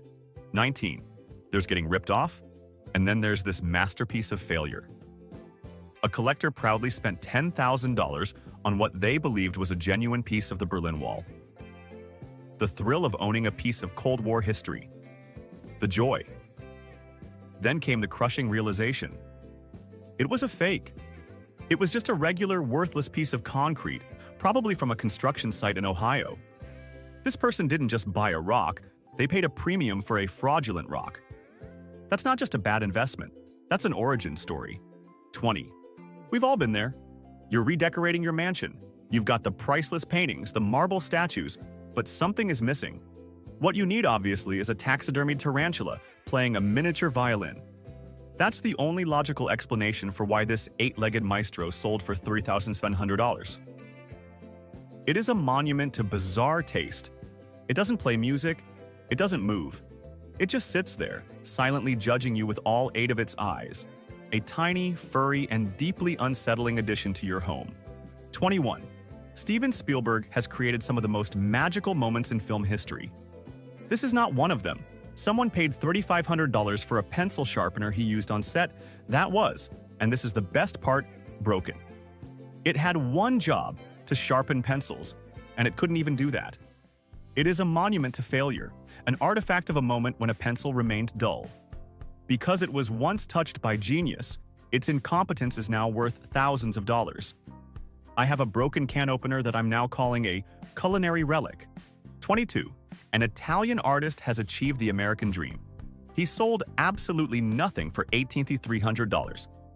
He called it an immaterial sculpture, gave the buyer a certificate of authenticity, and instructed them to keep a 5x5 foot space in their home empty to display it. This is beyond genius. It's a hustle of cosmic proportions. The buyer didn't just purchase empty space they already owned. They paid for the bragging rights to own conceptual nothingness. It's the ultimate minimalist statement piece. 23. You've heard of the old woman who lived in a shoe. Now meet the modern millionaire who does the same, but with a much higher mortgage. A house architecturally designed to look exactly like a giant shoe sold for $2.6 million. How do you even give directions? Just head down the road until you see the giant footwear. I'm in the ankle. It's a whimsical fairy tale brought to life, except with property taxes and utility bills. You have to wonder if the homeowner's insurance policy has a special clause for giant-related damages. 24. For just $10,000, someone bought a splinter of history, a piece of floorboard recovered from the wreck of the Titanic. Think about what that piece of wood has seen. The laughter, the music, the dancing, and then the screaming and the freezing water. It's less of a collectible and more of a very expensive, very depressing piece of trauma-infused timber. For 10 grand, you'd hope it would at least come with its own ghost. Instead, you just have a splinter that makes everyone who sees it feel a little sad. 25. There are certain items that defy explanation, and a raccoon sealed in a jar is one of them. For $5,200, someone became the proud owner of what can only be described as a piece of pickled roadkill. This wasn't elegant taxidermy showcasing the majesty of nature. This was a dead mammal in a glass container, floating in some kind of preservative liquid. Where do you even display such a thing? Does it go on the mantelpiece next to family photos? Or do you put it in the pantry, hoping guests mistake it for a science experiment gone horribly wrong? It's not art. It's a cry for help in a jar. 26. The power of a good story is apparently worth $28,000. That's what someone paid for a bottle of genuine Loch Ness water, which is a fancy way of saying water from a lake. For that price, you'd expect it to whisper ancient Celtic secrets, or at least contain a single, mythical fish scale. But no, it's just cold, wet disappointment in a glass bottle. The buyer didn't purchase a magical elixir. They purchased a front-row seat to their own gullibility. Imagine taking a sip, hoping for a taste of legend, and getting nothing but the faint, earthy flavor of buyer's remorse and algae. 27. We all want to feel a connection to the past, but paying $8,500 for a scrap of old Victorian wallpaper might be taking it a bit too far. This wasn't a rare painting or a historical document. It was a piece of faded, peeling wall covering, probably smelling faintly of dust and 100 years of decay. Imagine trying to show this off. Your friends lean in close, expecting to see something profound, and are met with a faded floral pattern that looks like it was liberated from their great-aunt's haunted bathroom. You didn't buy a piece of a mansion. You bought a sample of its slow decline. 28. This one is a masterclass in celebrity obsession. A single unwashed sock once worn by Michael Jackson sold for $9,000. Not the pair, just the one. The key word here is unwashed, meaning the buyer wasn't just after the fabric, they were after the essence. The DNA.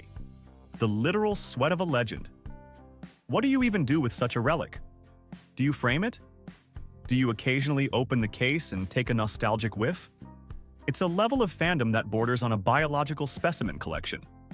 Somewhere, a dry cleaner is weeping over a lifetime of discarded fortunes. 29. The Titanic continues to be a source of morbid fascination, which is why someone paid $7,500 for a lump of coal salvaged from its wreckage. On one hand, it's a piece of history, a dense little rock that was meant to power a dream across the ocean. On the other hand, it's coal. The same stuff people use to grill burgers on the 4th of July. The juxtaposition is staggering. You're holding an artifact from a world-changing tragedy that could also be used to cook a hot dog. It's dark, it's historic, and it's deeply confusing. 30. In a stunning testament to the power of reality television, a jar of pickles from the refrigerator of Nicole Snooki Polizzi from Jersey Shore sold for $2,700. These weren't rare, artisanal pickles aged in a special brine. They were just regular, store-bought pickles that had the honor of sitting next to some leftover pizza and an energy drink. Someone valued proximity to D-list celebrities so much that they paid nearly $3,000 for a preserved vegetable. I'm now officially taking bids on the half-empty ketchup bottle in my fridge. It has seen things. 31.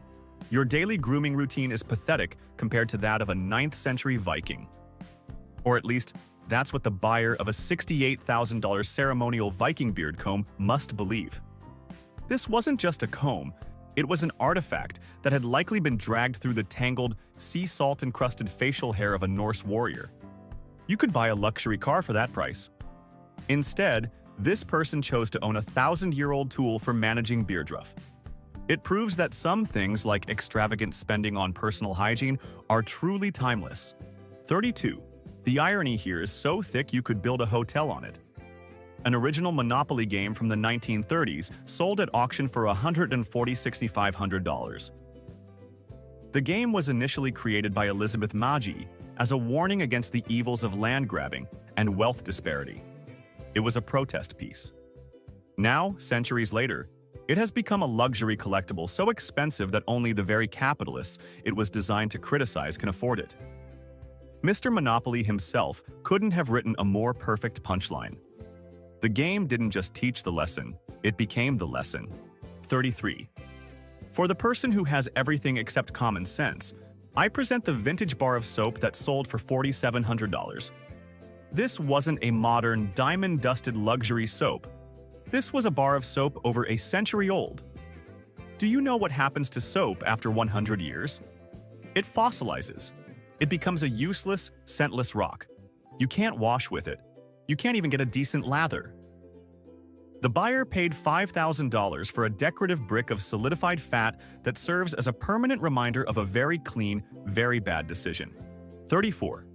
Why buy a mansion on Earth when you can own a piece of another planet? A meteorite, believed to have originated from Mars, was sold for a mind-boggling $20 million. This chunk of space rock traveled millions of miles through the void, survived a fiery entry through our atmosphere, and ended up as the ultimate status symbol. It doesn't do anything, of course. It doesn't come with alien technology or a map to a secret Martian city. It just sits there, being incredibly expensive and from very, very far away. 35. When NASA and the Russian Space Agency are done with their equipment, where does it go? Apparently, to the highest bidder. Someone with very specific home renovation goals spent $50,000 on an old Soviet-era space toilet. Forget heated seats and bidet functions. This toilet has literally orbited the Earth. It's a logistical nightmare to install and probably smells faintly of cosmic radiation and freeze-dried borscht. But the bragging rights are out of this world. You can tell guests, my bathroom has seen more of the universe than you have. 36. The market for historical artifacts is strong, but the market for fake historical artifacts is apparently even stronger. A collector dropped $8,000 on what they thought was a medieval torture device, only to discover it was a worthless prop from a low-budget movie. They didn't buy a piece of dark history. They bought a poorly constructed chunk of wood and metal designed to look scary on camera. Imagine the sinking feeling when you realize your prized possession isn't an Iron Maiden. It's just a slightly uncomfortable closet. 37. Just when you think the depths of celebrity worship can't get any lower, you find out someone paid $8,000 for a pair of toenail clippings from a member of the Backstreet Boys. Let's process that. Not an autograph, not a piece of clothing, but the literal keratinous waste product from a pop star's foot. A pedicurist somewhere threw away a fortune that day. What is the endgame here? A cloning experiment? A tiny, disgusting shrine? This isn't memorabilia, it's evidence in a psychological evaluation. 38. Some collectibles are beautiful, some are historical, and some are just plain horrifying.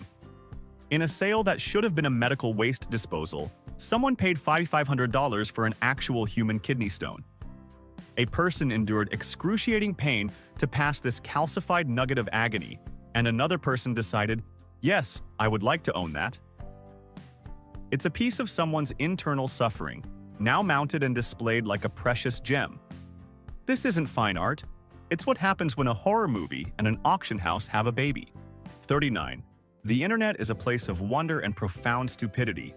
As proof, I submit the jar supposedly containing a fart from Brad Pitt, which someone tried to sell for $5,000. While the sale was likely a prank, the fact that it got any attention at all is a testament to our broken society. People were bidding on captured celebrity air. The ultimate scam is selling something that is, by its very nature, invisible, unverifiable, and gone in an instant. The buyer gets a jar of disappointment, and the seller gets to laugh all the way to the bank. 40. Why buy a haunted house when you can just buy the ghost directly? In a transaction that defies all logic, someone allegedly paid $50,000 for a ghost said to be the spirit of a Civil War soldier. The seller presumably provided a very convincing story, and the buyer provided very real money for something that cannot be seen, touched, or proven to exist. The seller is a genius con artist. The buyer now owns the world's most expensive invisible friend and is probably still waiting for the spooky footsteps and mysterious cold spots to begin. 41. In perhaps the most ambitious sale of all time, a man successfully auctioned off The Meaning of Life for $3,000. He didn't sell a book or a philosophy. He literally wrote down his personal answer to life's greatest question, sealed it in an envelope, and sold it. Someone out there was so desperate for answers that they were willing to pay thousands for another guy's opinion. You have to wonder what the note said.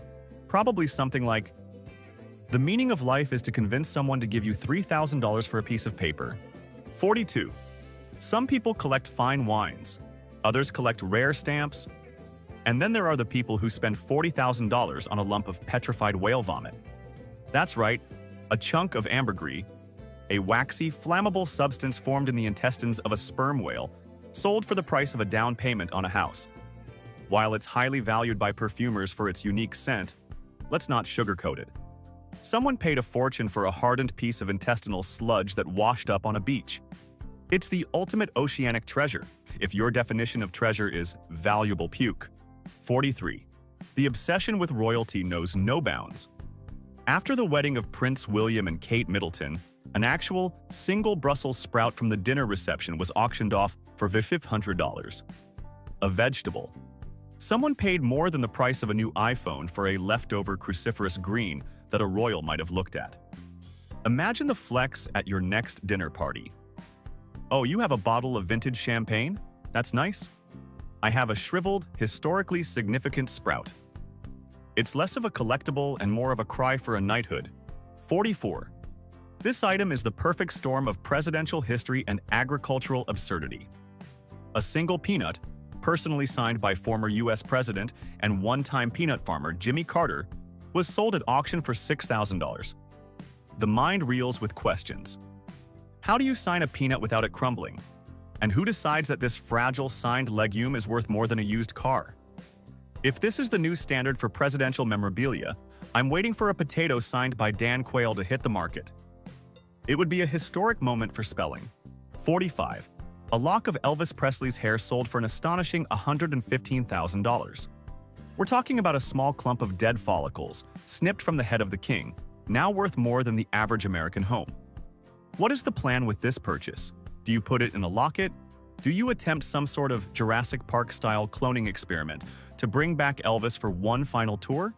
This auction single-handedly proves that barbers across America have been throwing away millions of dollars in celebrity hair clippings for decades. 46. If you thought the housing market on Earth was crazy, wait until you hear about the extraterrestrial real estate boom.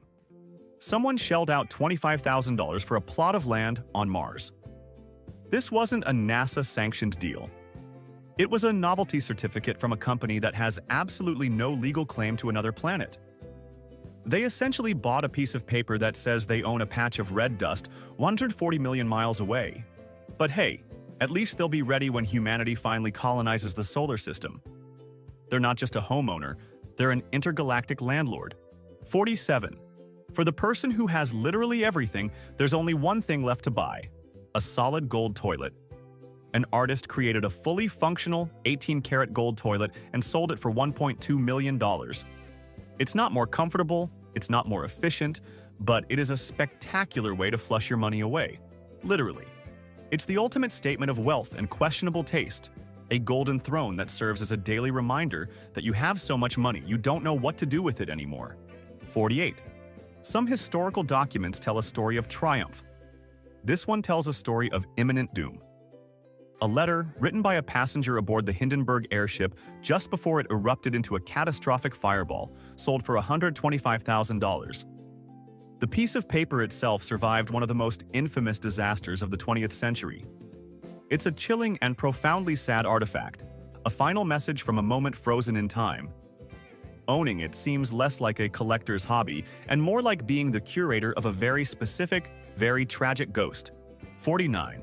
Most people throw away leftover breakfast without a second thought. But when that breakfast belonged to Justin Timberlake, it's not food anymore. It's a sacred artifact. A piece of half-eaten French toast, discarded by the pop star during a radio station interview, was auctioned off on eBay for $1.25. This wasn't just any breakfast. It was a relic sanctified by the saliva of a boy band icon. The buyer, a 19-year-old fan, then faced a serious logistical problem. How to preserve a piece of soggy, eggy bread for eternity? Do you freeze it? Do you shellac it and mount it on the wall?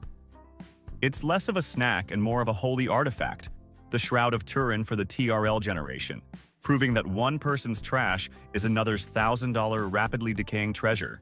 50. While most people struggle with a mortgage for a single-family home, some aim a little higher.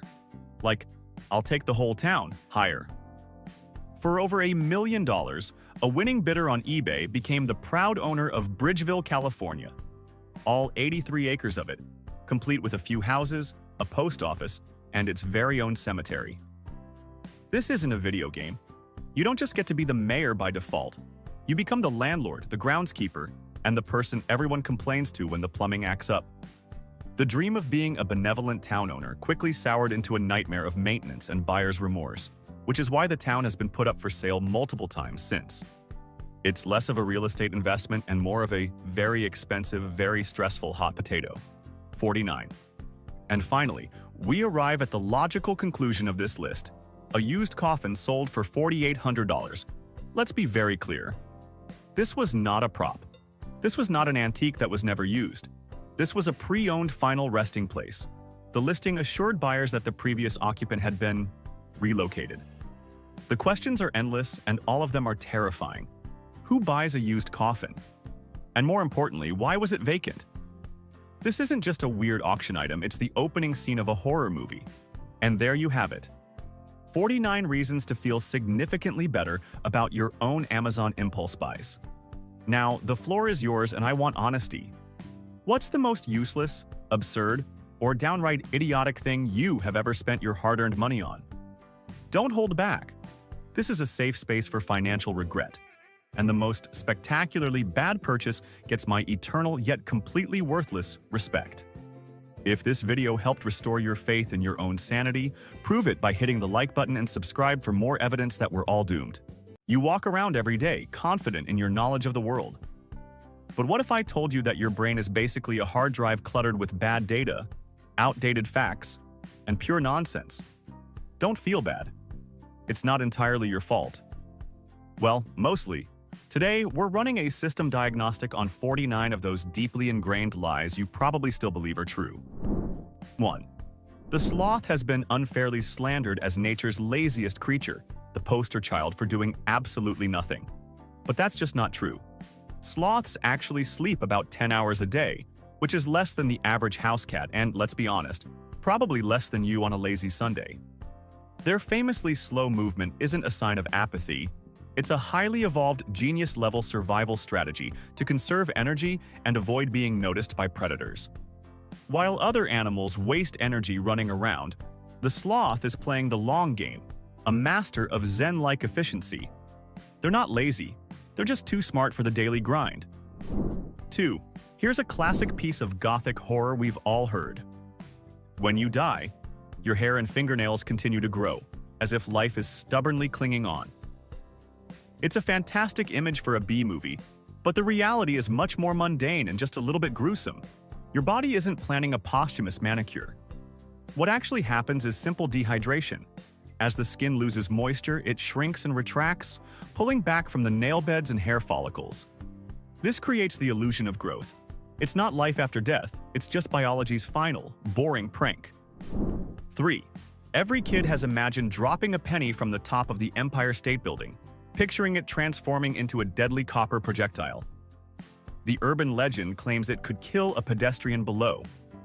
While the thought is darkly fascinating, basic physics completely ruins the fun. A penny is light and flat, and because of air resistance, it starts to tumble.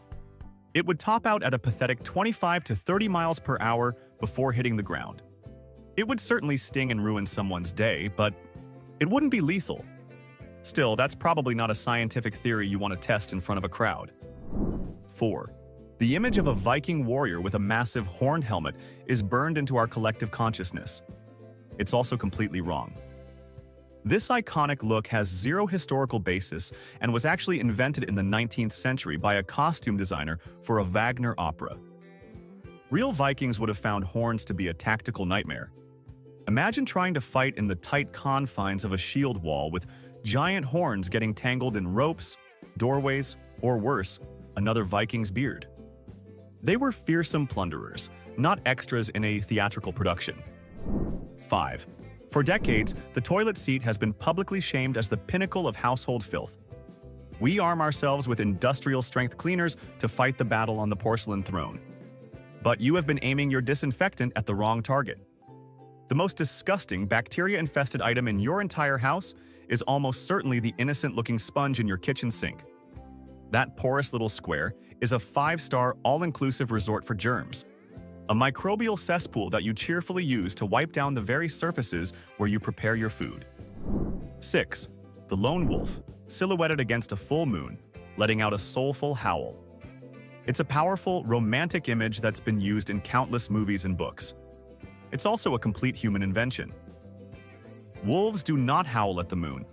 They are howling to communicate with their pack over long distances. It's their version of a group chat to say, "I'm over here, where are you?" We just tend to see them more clearly on bright moonlit nights, and, being the dramatic species we are, created a story. They're just taking attendance, and we turned them into emo poets. 7. The idea that we only use 10% of our brains is one of the most persistent and hopeful myths out there. It suggests we all have a dormant superhero inside, just waiting to be unlocked. I'm sorry to be the one to break it to you, but it's pure Hollywood nonsense. Brain scans show that we use virtually all of our brain, all the time, even when we're sleeping or mindlessly scrolling through our phones. The different parts just have different jobs. So, if you've been using the 10% myth as an excuse for not finishing your projects, it's time to find a new one. 8. We are all taught from a young age that water and electricity are a fatal combination. And while that is excellent advice for staying alive, it's technically based on a misunderstanding. Pure, distilled water is actually a very poor conductor of electricity. The real danger comes from all the impurities in the water, the salts, minerals, and other dissolved particles that are present in virtually all water you'll ever come across. So yes, dropping a hairdryer in the bath will absolutely kill you, but it's the dirty water that does it. A fascinating distinction to ponder in your final moments. 9. The image of a camel with humps full of sloshing water is a cartoon cliché that's stubbornly refused to die. But those iconic humps are not nature's water coolers. They are massive deposits of fat. This fat can be metabolized for energy and hydration when food and water are scarce, but they aren't carrying around built-in canteens. Camels are masters of water conservation because of their incredibly efficient kidneys and oval-shaped blood cells, not because they're walking waterbeds. Science once again proves to be way cooler and weirder than the cartoons. 10. We all see dogs with their tongues hanging out and assume they're sweating. It's a logical guess, but a wrong one. Dogs primarily cool themselves through panting, which is a process of evaporation, but they don't have sweat glands in their tongues. Their main sweat glands are actually located on the pads of their paws. So if you see wet little footprints on a hot day, that's your dog's version of a sweaty armpit. Their panting is just a highly effective, adorable built-in air conditioning system that also happens to be great for catching stray bits of food. 11. Mount Everest gets all the glory for being the highest mountain in the world, but it's not the closest point on Earth to space. That title belongs to Mount Chimborazo in Ecuador. How is this possible? Because the Earth is not a perfect sphere. It bulges at the equator. Since Chimborazo is located very close to that equatorial bulge, its summit is physically farther from the Earth's center, and therefore closer to the stars, than Everest's peak. It's like Everest is the tallest kid in class, but Chimborazo is the one standing on a chair. 12. Ask any child to draw the sun, and they'll grab a yellow crayon. But our sun isn't yellow, it's actually white. The sun emits light across the entire visible spectrum, which combines to form pure white light. It only appears yellow to us because Earth's atmosphere scatters the higher frequency blue and violet light, leaving the lower frequency yellow and red light to reach our eyes. If you were floating in space, you'd see the sun for what it truly is, a brilliant, blindingly white star. All those childhood drawings are scientifically inaccurate, but we'll let it slide. 13. That feeling of your mouth being on fire after eating a hot pepper is a very convincing sensation. But spicy food isn't actually burning you. The culprit is a molecule called capsicum, which is a master trickster. It binds to nerve receptors in your mouth that are designed to detect heat, essentially tricking your brain into thinking your tongue has been set ablaze. There's no actual tissue damage or physical burn. So as you're desperately chugging milk, remember that the agony is, on a technical level, all in your head. A very real, very painful, imaginary fire. 14. The phrase, burying your head in the sand, is synonymous with cowardly avoidance, and it's a total slander against ostriches. Ostriches do not and have never buried their heads in the sand when scared. For one thing, they would suffocate. This myth likely started because ostriches dig nests for their eggs in the sand and are often seen turning their eggs with their heads. When threatened, they often lie flat on the ground to blend in. So they aren't avoiding problems, they're using clever camouflage. They're strategists, not cowards. 15. Here's a myth perpetuated by countless TV crime dramas that could have devastating real-world consequences. You have to wait 24 hours to file a missing person report. This is dangerously false. There is no law in the United States that requires any waiting period. If you have a legitimate reason to believe someone is in danger, you can and should report them missing immediately. The first few hours are the most critical in any investigation. So if your knowledge of police procedure comes exclusively from television, please, for the love of God, don't apply it to real life. 16. A terrifying fact that once circulated the internet claimed that the average person swallows 8 spiders a year in their sleep. You can relax. This was a completely fabricated statement, created in the 1990s specifically to demonstrate how easily misinformation can spread online. And boy, did it work. In reality, the odds of this happening are virtually zero. A sleeping human is a loud, vibrating, carbon dioxide exhaling predator. Spiders are not interested in exploring your mouth. They're probably more scared of your snoring than you are of them. Probably. 17. For centuries, toads have been unfairly blamed for causing warts, likely because their own skin is bumpy. This is a classic case of blaming the messenger. Toads cannot give you warts. Warts are caused by the human papillomavirus, or HPV, which is a virus that affects humans, not amphibians.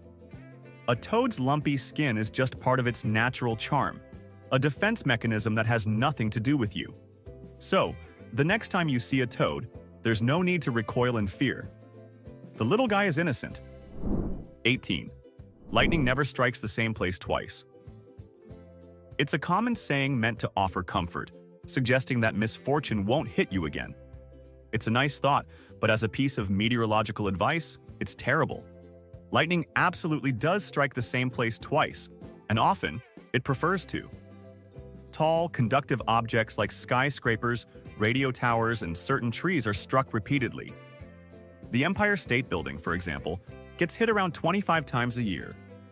So maybe find a new motivational quote, because this one is a dangerously bad life philosophy. 19. There's a persistent, frantic myth that waking up a sleepwalker could give them a heart attack or send them into a coma. This is complete nonsense.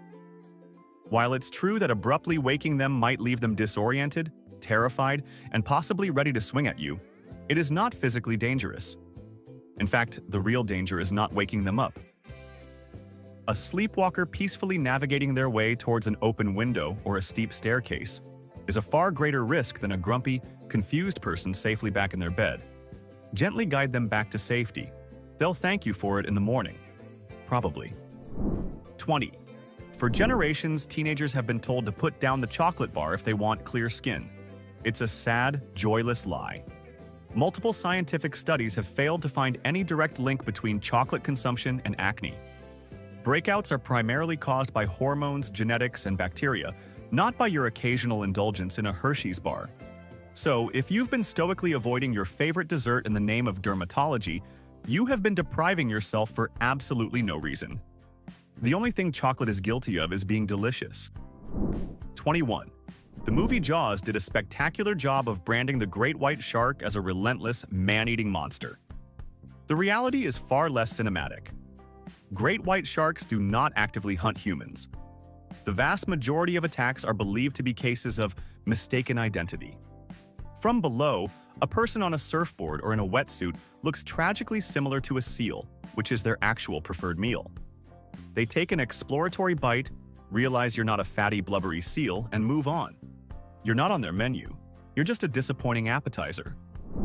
22.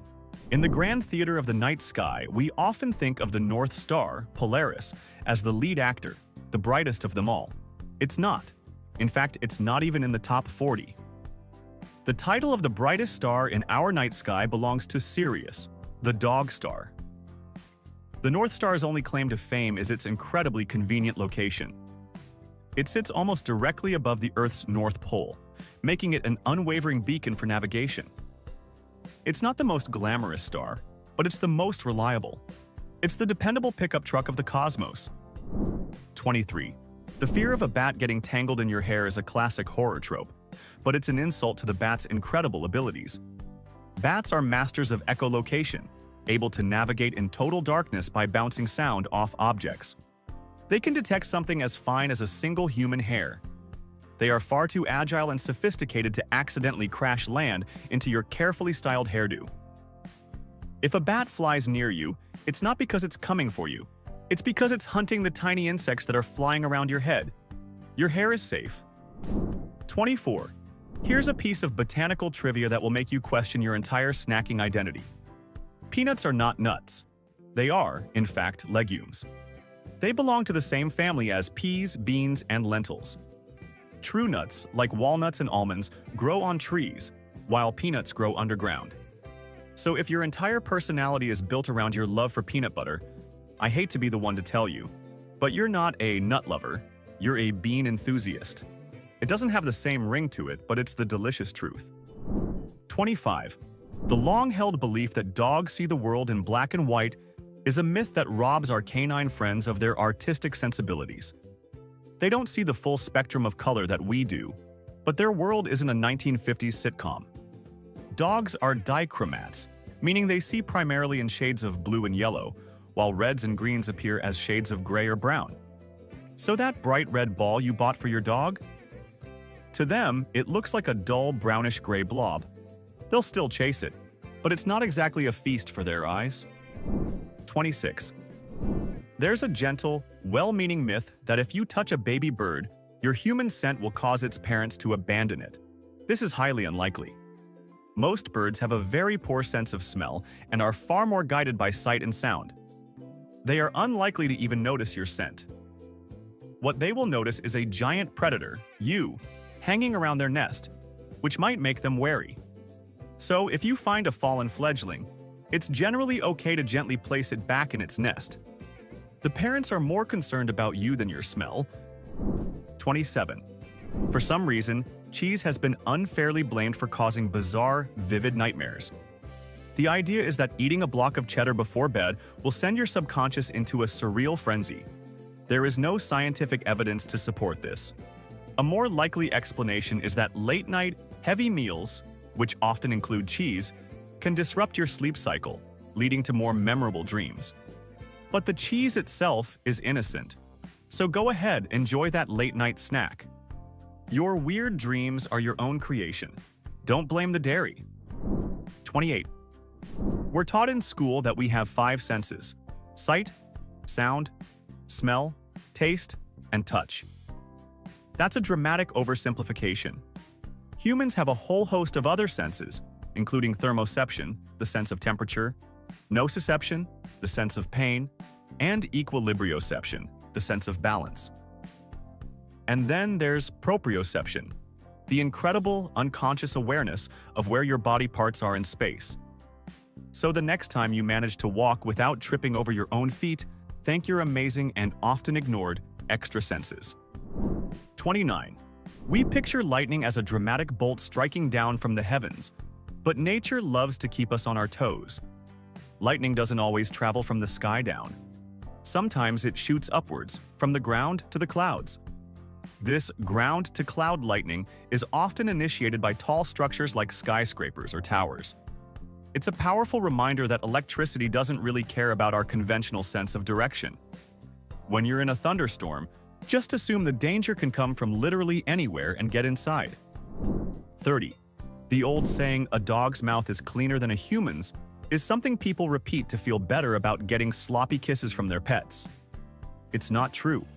Both mouths are teeming with bacteria, hundreds of different species, in fact. The key difference is that the types of bacteria are different. While most of a dog's oral bacteria won't harm you, their mouth is far from sterile. After all, they use that same mouth to lick themselves, investigate dead things, and greet other dogs in ways we wouldn't. So maybe aim for a hug instead. 31. The image of someone's hair turning white overnight from shock or grief is a powerful literary device. In real life, it doesn't happen. Hair that has already grown out of the follicle cannot change its color. Severe stress can trigger a condition that causes your colored hairs to fall out more rapidly, leaving the gray and white hairs behind and creating the appearance of sudden graying. But the process itself takes time. Your hair doesn't have a panic button. It's much more patient than a character in a dramatic novel. 32. When a cartoon character gets hit on the head, they see little stars and birds circling their noggin. When you get hit on the head, you might see flashes of light, but those aren't literal stars. This phenomenon is called phosphins, and it's your brain's visual cortex misfiring. The physical trauma disrupts the normal activity of your neurons, causing them to send out random signals that your brain interprets as light. It's not a cute celestial event. It's the unsettling sign of your brain sending out a neurological SOS. 33. One of the most comforting myths for struggling math students is that Albert Einstein failed math as a child. It's a great story that suggests even geniuses have their off days. It's also completely false. Einstein was a mathematical prodigy. He had mastered differential and integral calculus by the age of 15. The myth likely started from a misunderstanding of the Swiss grading system or simply as a way to make his genius feel more accessible. Sorry to disappoint, but Einstein was just that smart. 34. Taking a shot of whiskey or brandy to warm up on a cold winter's night is a time-honored tradition. It's also a terrible idea. Alcohol is a vasodilator, meaning it widens your blood vessels, bringing more blood closer to the surface of your skin. This creates a fleeting, deceptive feeling of warmth. In reality, you're now radiating your core body heat out into the cold air at an accelerated rate. You're not warming up. You're actively making yourself colder while simultaneously impairing your judgment about how cold you actually are. It's a remarkably inefficient and potentially dangerous way to get both drunk and hypothermic. 35. There's a common belief in the dieting world that if you eat less for a long time, your stomach will physically shrink, making it easier to feel full. This is pure wishful thinking. Your stomach is an incredibly elastic organ designed to expand to accommodate a large meal and then contract back to its resting size. It doesn't permanently lose its capacity like a stretched-out balloon. The reason you feel full on less food after dieting is that your brain's hormone signaling has adapted, not because your stomach has shrunk. So don't worry, it's always ready for that celebratory pizza. 36. Not tonight, Josephine. It's a phrase famously attributed to Napoleon Bonaparte, a witty, dismissive line that has come to define his romantic life. The only problem is, he never said it. There is absolutely no historical record of this quote. It was likely invented decades after his death as a punchline in a play or a satirical cartoon. The man conquered half of Europe, rewrote the legal code, and changed the course of history, yet we've saddled him with a fake, vaguely embarrassing quote. It's a historical injustice of the highest and most ridiculous order. 37. We love to say we're addicted to sugar. It makes our cravings sound like a serious clinical condition rather than a simple lack of self-control. But sugar does not hijack your brain in the same way as addictive drugs. While it does light up the pleasure centers, so do a lot of other enjoyable things, like listening to music, getting a compliment, or hugging a puppy. We don't have interventions for people who can't stop petting dogs. The truth is, you're not an addict. You just really like cake. And that's okay. 38. That colorful tongue map you were forced to memorize in elementary school, the one that claimed you taste sweet on the tip, sour on the sides, and bitter in the back, is a complete and utter lie. It was based on a mistranslation of a German study from over a century ago, and it has been thoroughly debunked ever since. In reality, you have taste buds capable of detecting all flavors scattered all across your tongue. They are not neatly organized into little suburban flavor zones. Your taste buds work as a team, not as warring factions in a territorial dispute. 39. The earwig's name is a masterpiece of terrifyingly effective and completely false marketing. The ancient, horrifying rumor is that these insects crawl into your ears while you sleep to lay their eggs in your brain. This is pure, unadulterated nonsense. Earwigs are harmless little critters that are drawn to dark, moist environments. Your ear canal is not a desirable location for them. So, if you've spent even one sleepless night worrying about a potential six-legged intruder setting up a nursery in your head, you can finally rest easy. Your brain is safe from this particular imaginary menace. 40. For decades, MSG has been the villain of the culinary world, blamed for everything from headaches to heart palpitations in what was dubbed Chinese restaurant syndrome. This panic, which started in the 1960s, was based on anecdotal letters, not science. Subsequent double-blind, placebo-controlled studies have found no consistent link between MSG and these symptoms. MSG, or monosodium glutamate, is simply the salt of an amino acid found naturally in foods like tomatoes and cheese. It's a flavor enhancer, and for most people, it's perfectly harmless. The real syndrome was just a touch of xenophobia. 41. We think of rain as falling from big, obvious, fluffy clouds. But sometimes nature likes to be sneaky. It's entirely possible for rain to fall from a sky that looks perfectly clear. This ghost rain can occur when rain evaporates before it hits the ground, or when it falls from clouds that are too thin or too high to be easily seen from below. These clouds are made of tiny water droplets or ice crystals that don't reflect much light. So, if you've ever felt raindrops on a sunny day, you weren't imagining things. You were just experiencing weather in stealth mode. 42. When we think of migration, we picture flocks of birds heading south for the winter. But birds are just the most famous members of a massive global commuting club. Countless other creatures undertake incredible journeys. Monarch butterflies travel thousands of miles from Canada to Mexico.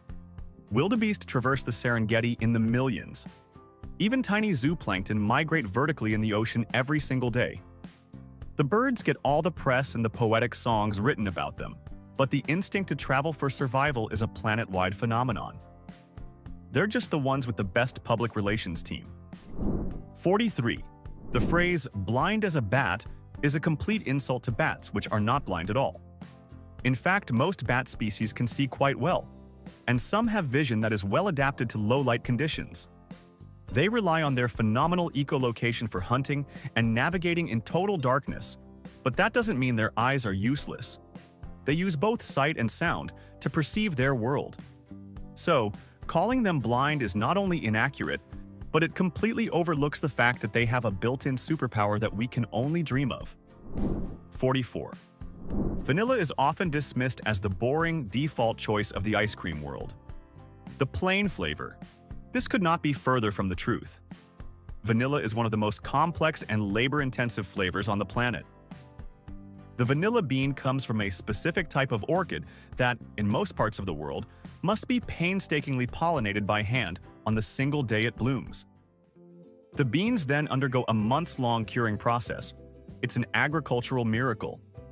So, the next time you call vanilla plain, give it some respect. That scoop of boring is a true work of art. 45. Pigeons get a bad rap. We call them rats with wings and dismiss them as dumb, dirty birds. But you are maligning an incredibly intelligent creature. Pigeons can pass the mirror test for self-recognition, a feat managed by only a few species.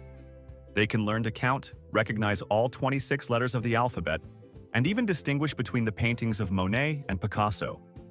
They are smarter than you think, and certainly smarter than the person who just called them a bird brain.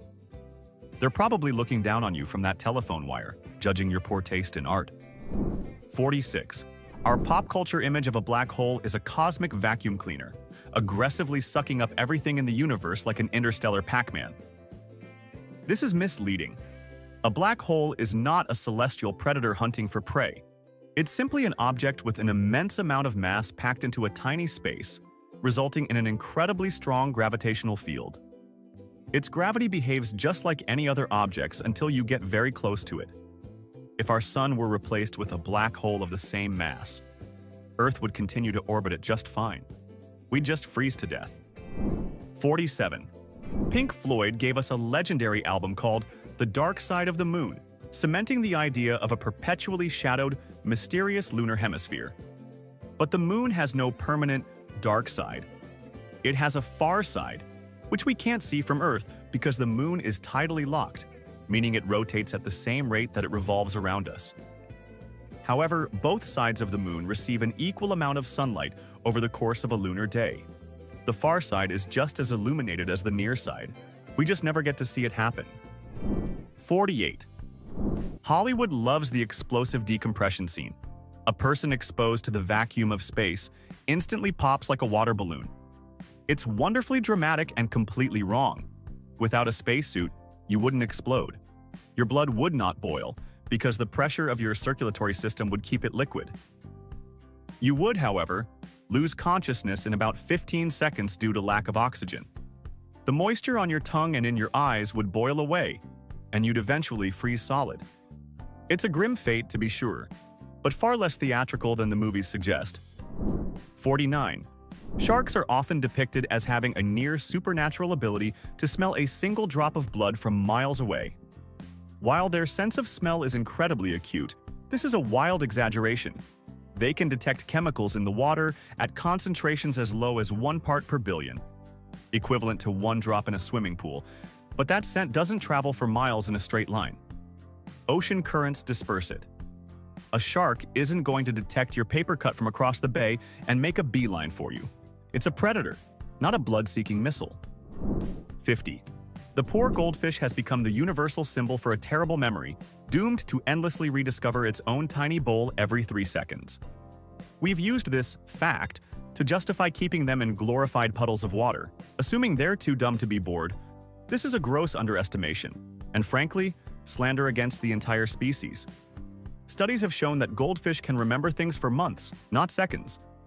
They can be trained to navigate mazes, distinguish between different shapes and sounds, and even recognize their owners. So that little guy isn't just mindlessly swimming around. He is actively observing, learning, and probably judging your life choices. He remembers you forgot to feed him last Tuesday, and he is not pleased. It's not that they can't remember. It's that their tiny glass prison gives them very little worth remembering. 51. The image is iconic. Hordes of lemmings, driven by some mysterious, instinctual madness, blindly following each other in a mass suicide march off a cliff. It's become a powerful metaphor for mindless conformity. This enduring image is not a bizarre act of nature. It's a piece of cinematic fraud, courtesy of the Walt Disney Company. For their 1958 nature documentary, White Wilderness, filmmakers couldn't find any actual lemming suicides. So, they faked it. They imported dozens of lemmings to Alberta, Canada, a place they aren't even native to, and then herded them off a cliff into a river. So the next time you hear someone talk about lemmings, remember the truth. They aren't blindly following each other. They were given a little help by a film crew with a deadline and a severe lack of ethics. So tell me this, what's the dumbest fact you believed for way too long? Did you think Vikings wore horned helmets? That MSG is poison? That bats are blind, or that sugar makes kids hyper?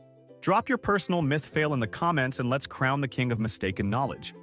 And hey, if this video cleans some cobwebs out of your brain, smash that like button, hit subscribe, and join the resistance against stupidity. Because misinformation is everywhere. But now, so are you. Some people look at a toilet and see a simple piece of plumbing. Others, it seems, see a portal to another dimension. A magical vortex where all their problems, from bad romantic partners to failed get-rich-quick schemes, can simply disappear. This video is dedicated to those people and the very confused, very underpaid plumbers who have to clean up after them. Here are 49 times that portal fought back. 1. Sewer workers in Texas, investigating a blockage, found something that wasn't just trash, but a monument to pure rage. A broken-off shopping cart handle. This wasn't an accident. Someone had to have snapped this thing off with significant force before deciding the toilet was its final resting place. You can almost picture the unhinged shopper, defeated by a wobbly wheel one too many times, waging a one-person war against retail. Their personal victory against the cart, however, resulted in a very public and very expensive defeat for the city's plumbing. 2. During a routine cleaning, city workers in Philadelphia unearthed a relic from another time. A short, heavily rusted sword. It wasn't a grand medieval blade, but a grimy, menacing dagger pulled from the muck. Was it a discarded prop from a local theater production? The evidence from a forgotten mob hit from the 1920s? Or perhaps Benjamin Franklin's lost letter opener? Whatever its dramatic origin story, its final resting place in a sewer pipe was decidedly unepic, a truly pathetic end for any weapon, real or fake. 3. Some plumbing jobs are just gross. Others scar you for life. A plumber in Pennsylvania was called to fix a clog and came face to face with pure, unadulterated nightmare fuel. He pulled out a single, decapitated doll's head. The worst part? Its cold, plastic eyes were still wide open, staring into the abyss as if it had seen the horrors of the underworld. Imagine being the poor soul who had to reach into the darkness and feel those tiny, cursed features. That plumber deserves hazard pay and a lifetime supply of therapy. 4. A sewage system in Florida was found to be suffering from a case of dental hygiene Armageddon. The cause of the massive clog was a collection of over 50 toothbrushes, all tangled together in a grotesque nest of plastic and bristles. This wasn't one person's weird habit. This was a systemic failure. Either a local hotel has a very passive-aggressive way of firing its cleaning staff, or a single individual decided to hoard and then baptize their entire lifetime supply of oral care products at once. 5. Have you ever wondered what happens when you flush a 5-pound bag of flour down the toilet? Someone in Chicago decided to run that very experiment in the city's public sewer system. The result was exactly what you'd expect from a third-grade science fair. They created a solid, immovable brick of industrial-grade paste. This wasn't just a clog. It was an accidental act of domestic terrorism against the city's infrastructure, turning a functioning pipe into a hardened artery that took days of work to clear. 6. Some clogs are mundane. This one was a comedic tragedy. Sanitation workers in Kentucky were forced to extract a full-sized rubber chicken from a main sewer line. The classic prop was wedged perfectly, its silent rubber scream echoing in the darkness. Was it a struggling comedian's final, desperate act after a bad set? Or did the chicken itself, in a moment of existential crisis, decide to perform one last silent gag? The punchline, it turns out, was a massive bill for the city and a very unfunny day for the sanitation crew. 7.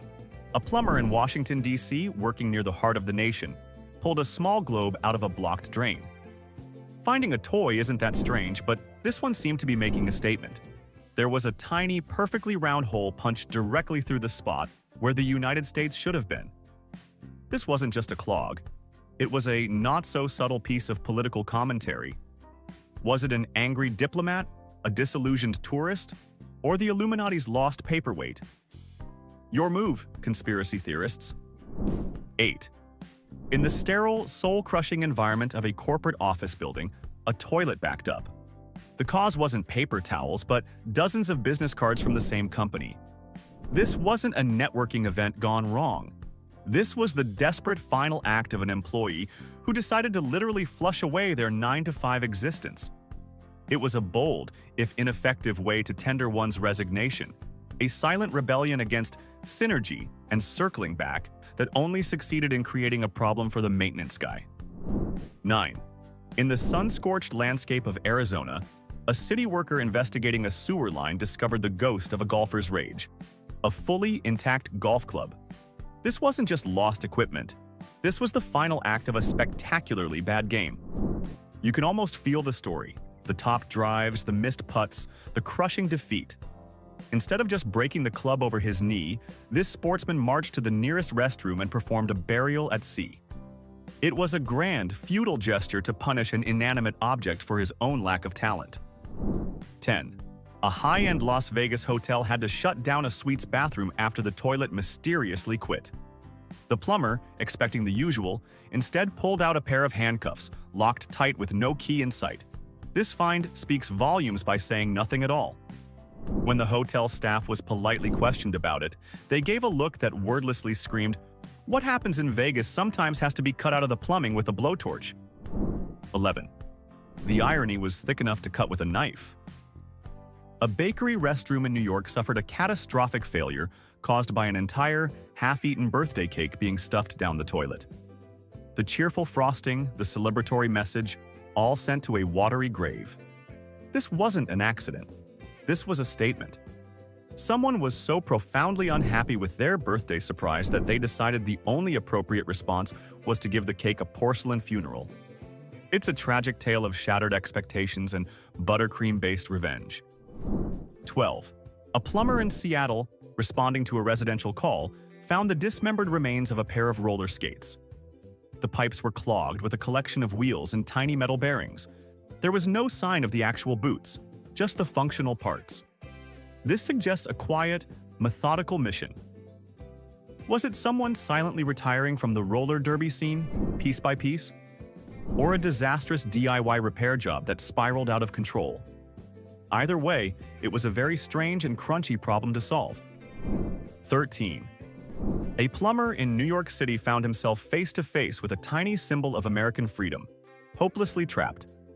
He retrieved a small Statue of Liberty figurine from a residential toilet clog. The irony is almost too perfect. Lady Liberty, a beacon of hope meant to welcome the tired and poor, was found defeated by a P-trap, unable to even free herself. It serves as a potent, if slightly disgusting, metaphor. Freedom is great, but it doesn't apply to the laws of plumbing. 14. A full, completely unopened jar of pickles was pulled from a sewer line in Tennessee. What makes this so bizarre is that it was perfectly sealed, meaning someone made the cold, calculated decision to flush it, lid and all. This wasn't a crime of passion against a bad sandwich. This was a premeditated act. Did they have a deep, philosophical hatred of pickled cucumbers? Or were they simply testing the absolute limits of their toilet's power? Spoiler alert, the toilet lost, spectacularly. 15. In the sweltering heat of a Florida July, a plumber removed a delicate glass Christmas tree ornament from a clogged toilet. The discovery was jarringly out of season. Was it an act of profound anti-holiday rebellion, with someone deciding they were already done with Christmas 6 months in advance? Or was this just the absolute worst long-term storage solution of all time? While everyone else was thinking about beaches and barbecues, one person was waging a very personal and very confusing war on Christmas. 16. Accidentally flushing your false teeth is a nightmare. Insisting that city workers go down into the sewer to get them back is a whole other level of commitment. That's exactly what happened in Alabama when a man lost his dentures and launched a full-scale recovery operation. After an expensive and deeply unpleasant rescue mission, the teeth were returned. The crew earned their pay, but the real mystery remains. Did he actually disinfect them and put them back in his mouth? We hope not. 17. Right after Halloween, sewer workers in Michigan cleared a storm drain blocked by a sad, half-rotten pumpkin. You can picture the homeowner staring at the slumping, decomposing face on their porch and making a terrible decision. This was a last-ditch effort to hide their horticultural failure from the judging eyes of the neighborhood. It was a pathetic end for a once proud jack-o'-lantern, and a smelly, messy lesson for everyone. Pumpkins, especially sad ones, do not flush. 18. In a public restroom in Atlanta, a plumber found the remains of a personal drama. The toilet was clogged with a wedding invitation that had been meticulously ripped into confetti-sized pieces before being flushed. This wasn't just declining the RSVP. This was a declaration of war against someone's happily ever after. Was it a jilted ex? A furious friend? We'll never know, but their silent, vicious protest was executed in the privacy of a public stall and ended in a very public plumbing disaster. 19. The goldfish funeral is usually a one-way trip, but not for this fish. A maintenance worker in Oregon was clearing a clog when he saw something move. It was a goldfish, not just alive, but actively swimming in the pipe. This little champion had survived the flush, the dark journey, and had somehow set up a new home in the plumbing. The fish was rescued and reportedly upgraded to a real tank, becoming a living legend and a testament to the fact that sometimes, even after being flushed, life, finds a way. 20.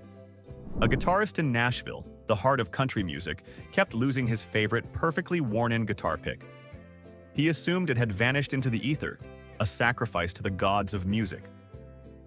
Years passed. His sink always drained a bit slow, but he never connected the dots. Then, during a plumbing repair, the culprit was found. His long-lost pick, perfectly preserved, had been acting as a tiny, persistent dam for years. It's a sad country song in the making. He got his pick back, but he could never look at his bathroom sink the same way again. 21. The aftermath of a party is usually just confetti and regret. But in New Mexico, it was a full-blown plumbing catastrophe. The city sewer system was completely blocked by the soggy, candy-stained remains of a shredded piñata. Someone didn't just break this thing open. They annihilated it, and then tried to flush the evidence of their sugary rampage. It was a sad, pulpy funeral for what was supposed to be a celebration, leaving sanitation workers to clean up the ghost of a party gone horribly wrong. 22. This discovery is pure, unadulterated nightmare fuel. Plumbers pulled a child's stuffed dog toy from a sewer in Chicago. As one of the workers picked it up, it let out a weak, waterlogged squeak. You have to imagine the motive here. Someone, driven to madness by the incessant noise, tried to give the toy a watery burial to silence it for good. Instead, they created a haunted pipe, where a faint, ghostly squeak would echo with every flush. That's not a clog, that's a curse. 23. A plumbing team in Georgia, expecting a routine root blockage, instead found themselves excavating a battlefield. The pipe was jammed solid with dozens of tiny plastic army men, frozen forever in their final, failed mission. You can just picture the kid who was their general, ordering a full-scale amphibious assault on the toilet bowl. It was a tactical disaster of epic proportions. The plastic soldiers were all casualties, and the only victor that day was the plumber who won the war against the blockage. 24. A plumber in Michigan retrieved a battered, waterlogged wallet from a severely clogged sewer line. He opened it up, expecting to find a driver's license or some cash. Instead, it was completely empty except for a single, slightly damaged playing card. The Joker. This wasn't just a lost wallet. It was a calling card. It felt less like a plumbing job and more like the beginning of a dark, twisted crime movie. Who was this person? And what kind of message were they sending? 25. A Florida plumber arrived for what he was told was a routine clog. He began his work, expecting the usual suspects. What he got instead was an 8-foot python, very much alive and very angry, slithering out of the pipes. Someone had clearly tried to flush their exotic pet problem away, but the reptile, being a creature of resilience, just found a new, darker home. The plumber immediately reevaluated his hourly rate, and to this day, no one knows where the python originally came from. 26. The plumbing in a Nevada restaurant came to a grinding halt. The massive clog wasn't grease, but a solid brick of hundreds of plastic forks, knives, and spoons. This wasn't an accident. This was a philosophy. Either an employee genuinely thought the cutlery was biodegradable and would magically dissolve, or they had waged a personal war on the concept of washing dishes and decided the toilet was their greatest ally. Their laziness created a plastic monument to bad decisions deep within the building's pipes. Shia 27. A janitor in a Nevada casino found a plastic bag causing a toilet to back up. Annoyed, he fished it out, expecting trash. Inside were dozens of unscratched lottery tickets. This is a story of pure, agonizing mystery. Was it a high roller, disgusted with the concept of luck, flushing them away in a fit of pique? Or did some poor soul accidentally flush what could have been a life-changing jackpot? We'll never know, but flushing unscratched tickets is a gamble not even Vegas would recommend. 28. In Colorado, animal control was dispatched on one of the strangest calls of their career. A strange noise coming from a residential toilet. It wasn't the pipes. It was a live squirrel. Someone had tried to flush the poor creature, but it had miraculously survived, clinging for dear life inside the porcelain bowl. The good news is that the terrified squirrel was rescued and released. The bad news is we are left with the deeply unsettling question of what kind of person looks at a squirrel and thinks, "Yep, that'll flush." 29. A sewer worker in Chicago, clearing a drain, found a casualty of a romantic war, a waterlogged love letter. It was folded neatly, but had been submerged for so long that the ink had completely bled away, rendering the passionate, or perhaps painful, words unreadable. It was the physical ghost of a relationship, its secrets washed away into the city's underbelly. Somewhere out there, a dramatic breakup story just got a very soggy and very permanent ending. 30. A sewer crew in Nevada made a discovery that spoke of pure, unadulterated rage. The clog wasn't one solid object, but a collection of tiny, sharp shards and fine dust, later identified as the pulverized remains of a bowling ball. Someone didn't just get mad after a bad game. They went home, took a sledgehammer to their bowling ball, and then tried to flush the evidence of their tantrum. It was a spectacular failure on multiple levels, proving that even when smashed into 1,000 pieces, a bowling ball will always win against a toilet. 31. In Seattle, the coffee capital of America, sanitation workers retrieved a sealed 1-pound bag of artisanal coffee beans from a public toilet. The irony was palpable. Was this an act of protest from a tea lover? Or did a barista, after one too many demanding customers, have a caffeine-fueled breakdown and decide to give the precious beans a watery send-off? Whatever the reason, the only thing that got brewed that day was a whole lot of trouble for the city's plumbing department. 32. A janitor in a Nashville high school found the source of a bathroom clog, a cracked tuba mouthpiece. This small, sad piece of brass told a story of musical despair. You can almost hear the scene. A stressed-out band student, unable to hit the low notes one more time, finally snapped. In a fit of brass-fueled frustration, they committed an act of musical mercy-killing. That mouthpiece had definitely played its final, mournful note before being sent to its watery grave. 33. A plumber in Boston, a city that lives and breathes baseball, found a signed baseball blocking a restaurant's pipes. It was a genuine, hard-stitched ball, but its journey through the sewer had rendered the signature a completely illegible smudge. The entire crew was left in agonizing suspense. Was it a priceless piece of memorabilia? Maybe a ball signed by a Red Sox legend, tragically lost forever? Or just a random kid's ball that took a very bad bounce? It's a mystery that will haunt Boston sports fans. 34. A plumber in Louisiana was prepared for snakes, maybe even an alligator. He was not prepared for a piranha, but that's exactly what he found swimming in a clogged residential drain. Yes, a living piranha, with its infamous razor-sharp teeth, had been flushed by its owner and was now treating the home's plumbing like its own private Amazon river. It's a terrifying thought, a flesh-eating fish lurking just beneath your feet. That plumber immediately added a dangerous fauna surcharge to his invoice. 35. The sinks at a trendy Miami beauty salon were backing up, and the cause was a monster of their own creation. The pipes were completely choked with a massive, tangled ball of discarded hair extensions, both real and synthetic. Over months, the shedlocks had woven themselves into a giant, water-resistant beast, a hairberg of epic proportions. It took hours for the plumber to literally untangle the mess, a gruesome task that was part plumbing, part exorcism. 36. Sanitation workers in Chicago pulled a large sealed plastic bag from a sewer line. What was inside? A mass of unidentifiable raw meat.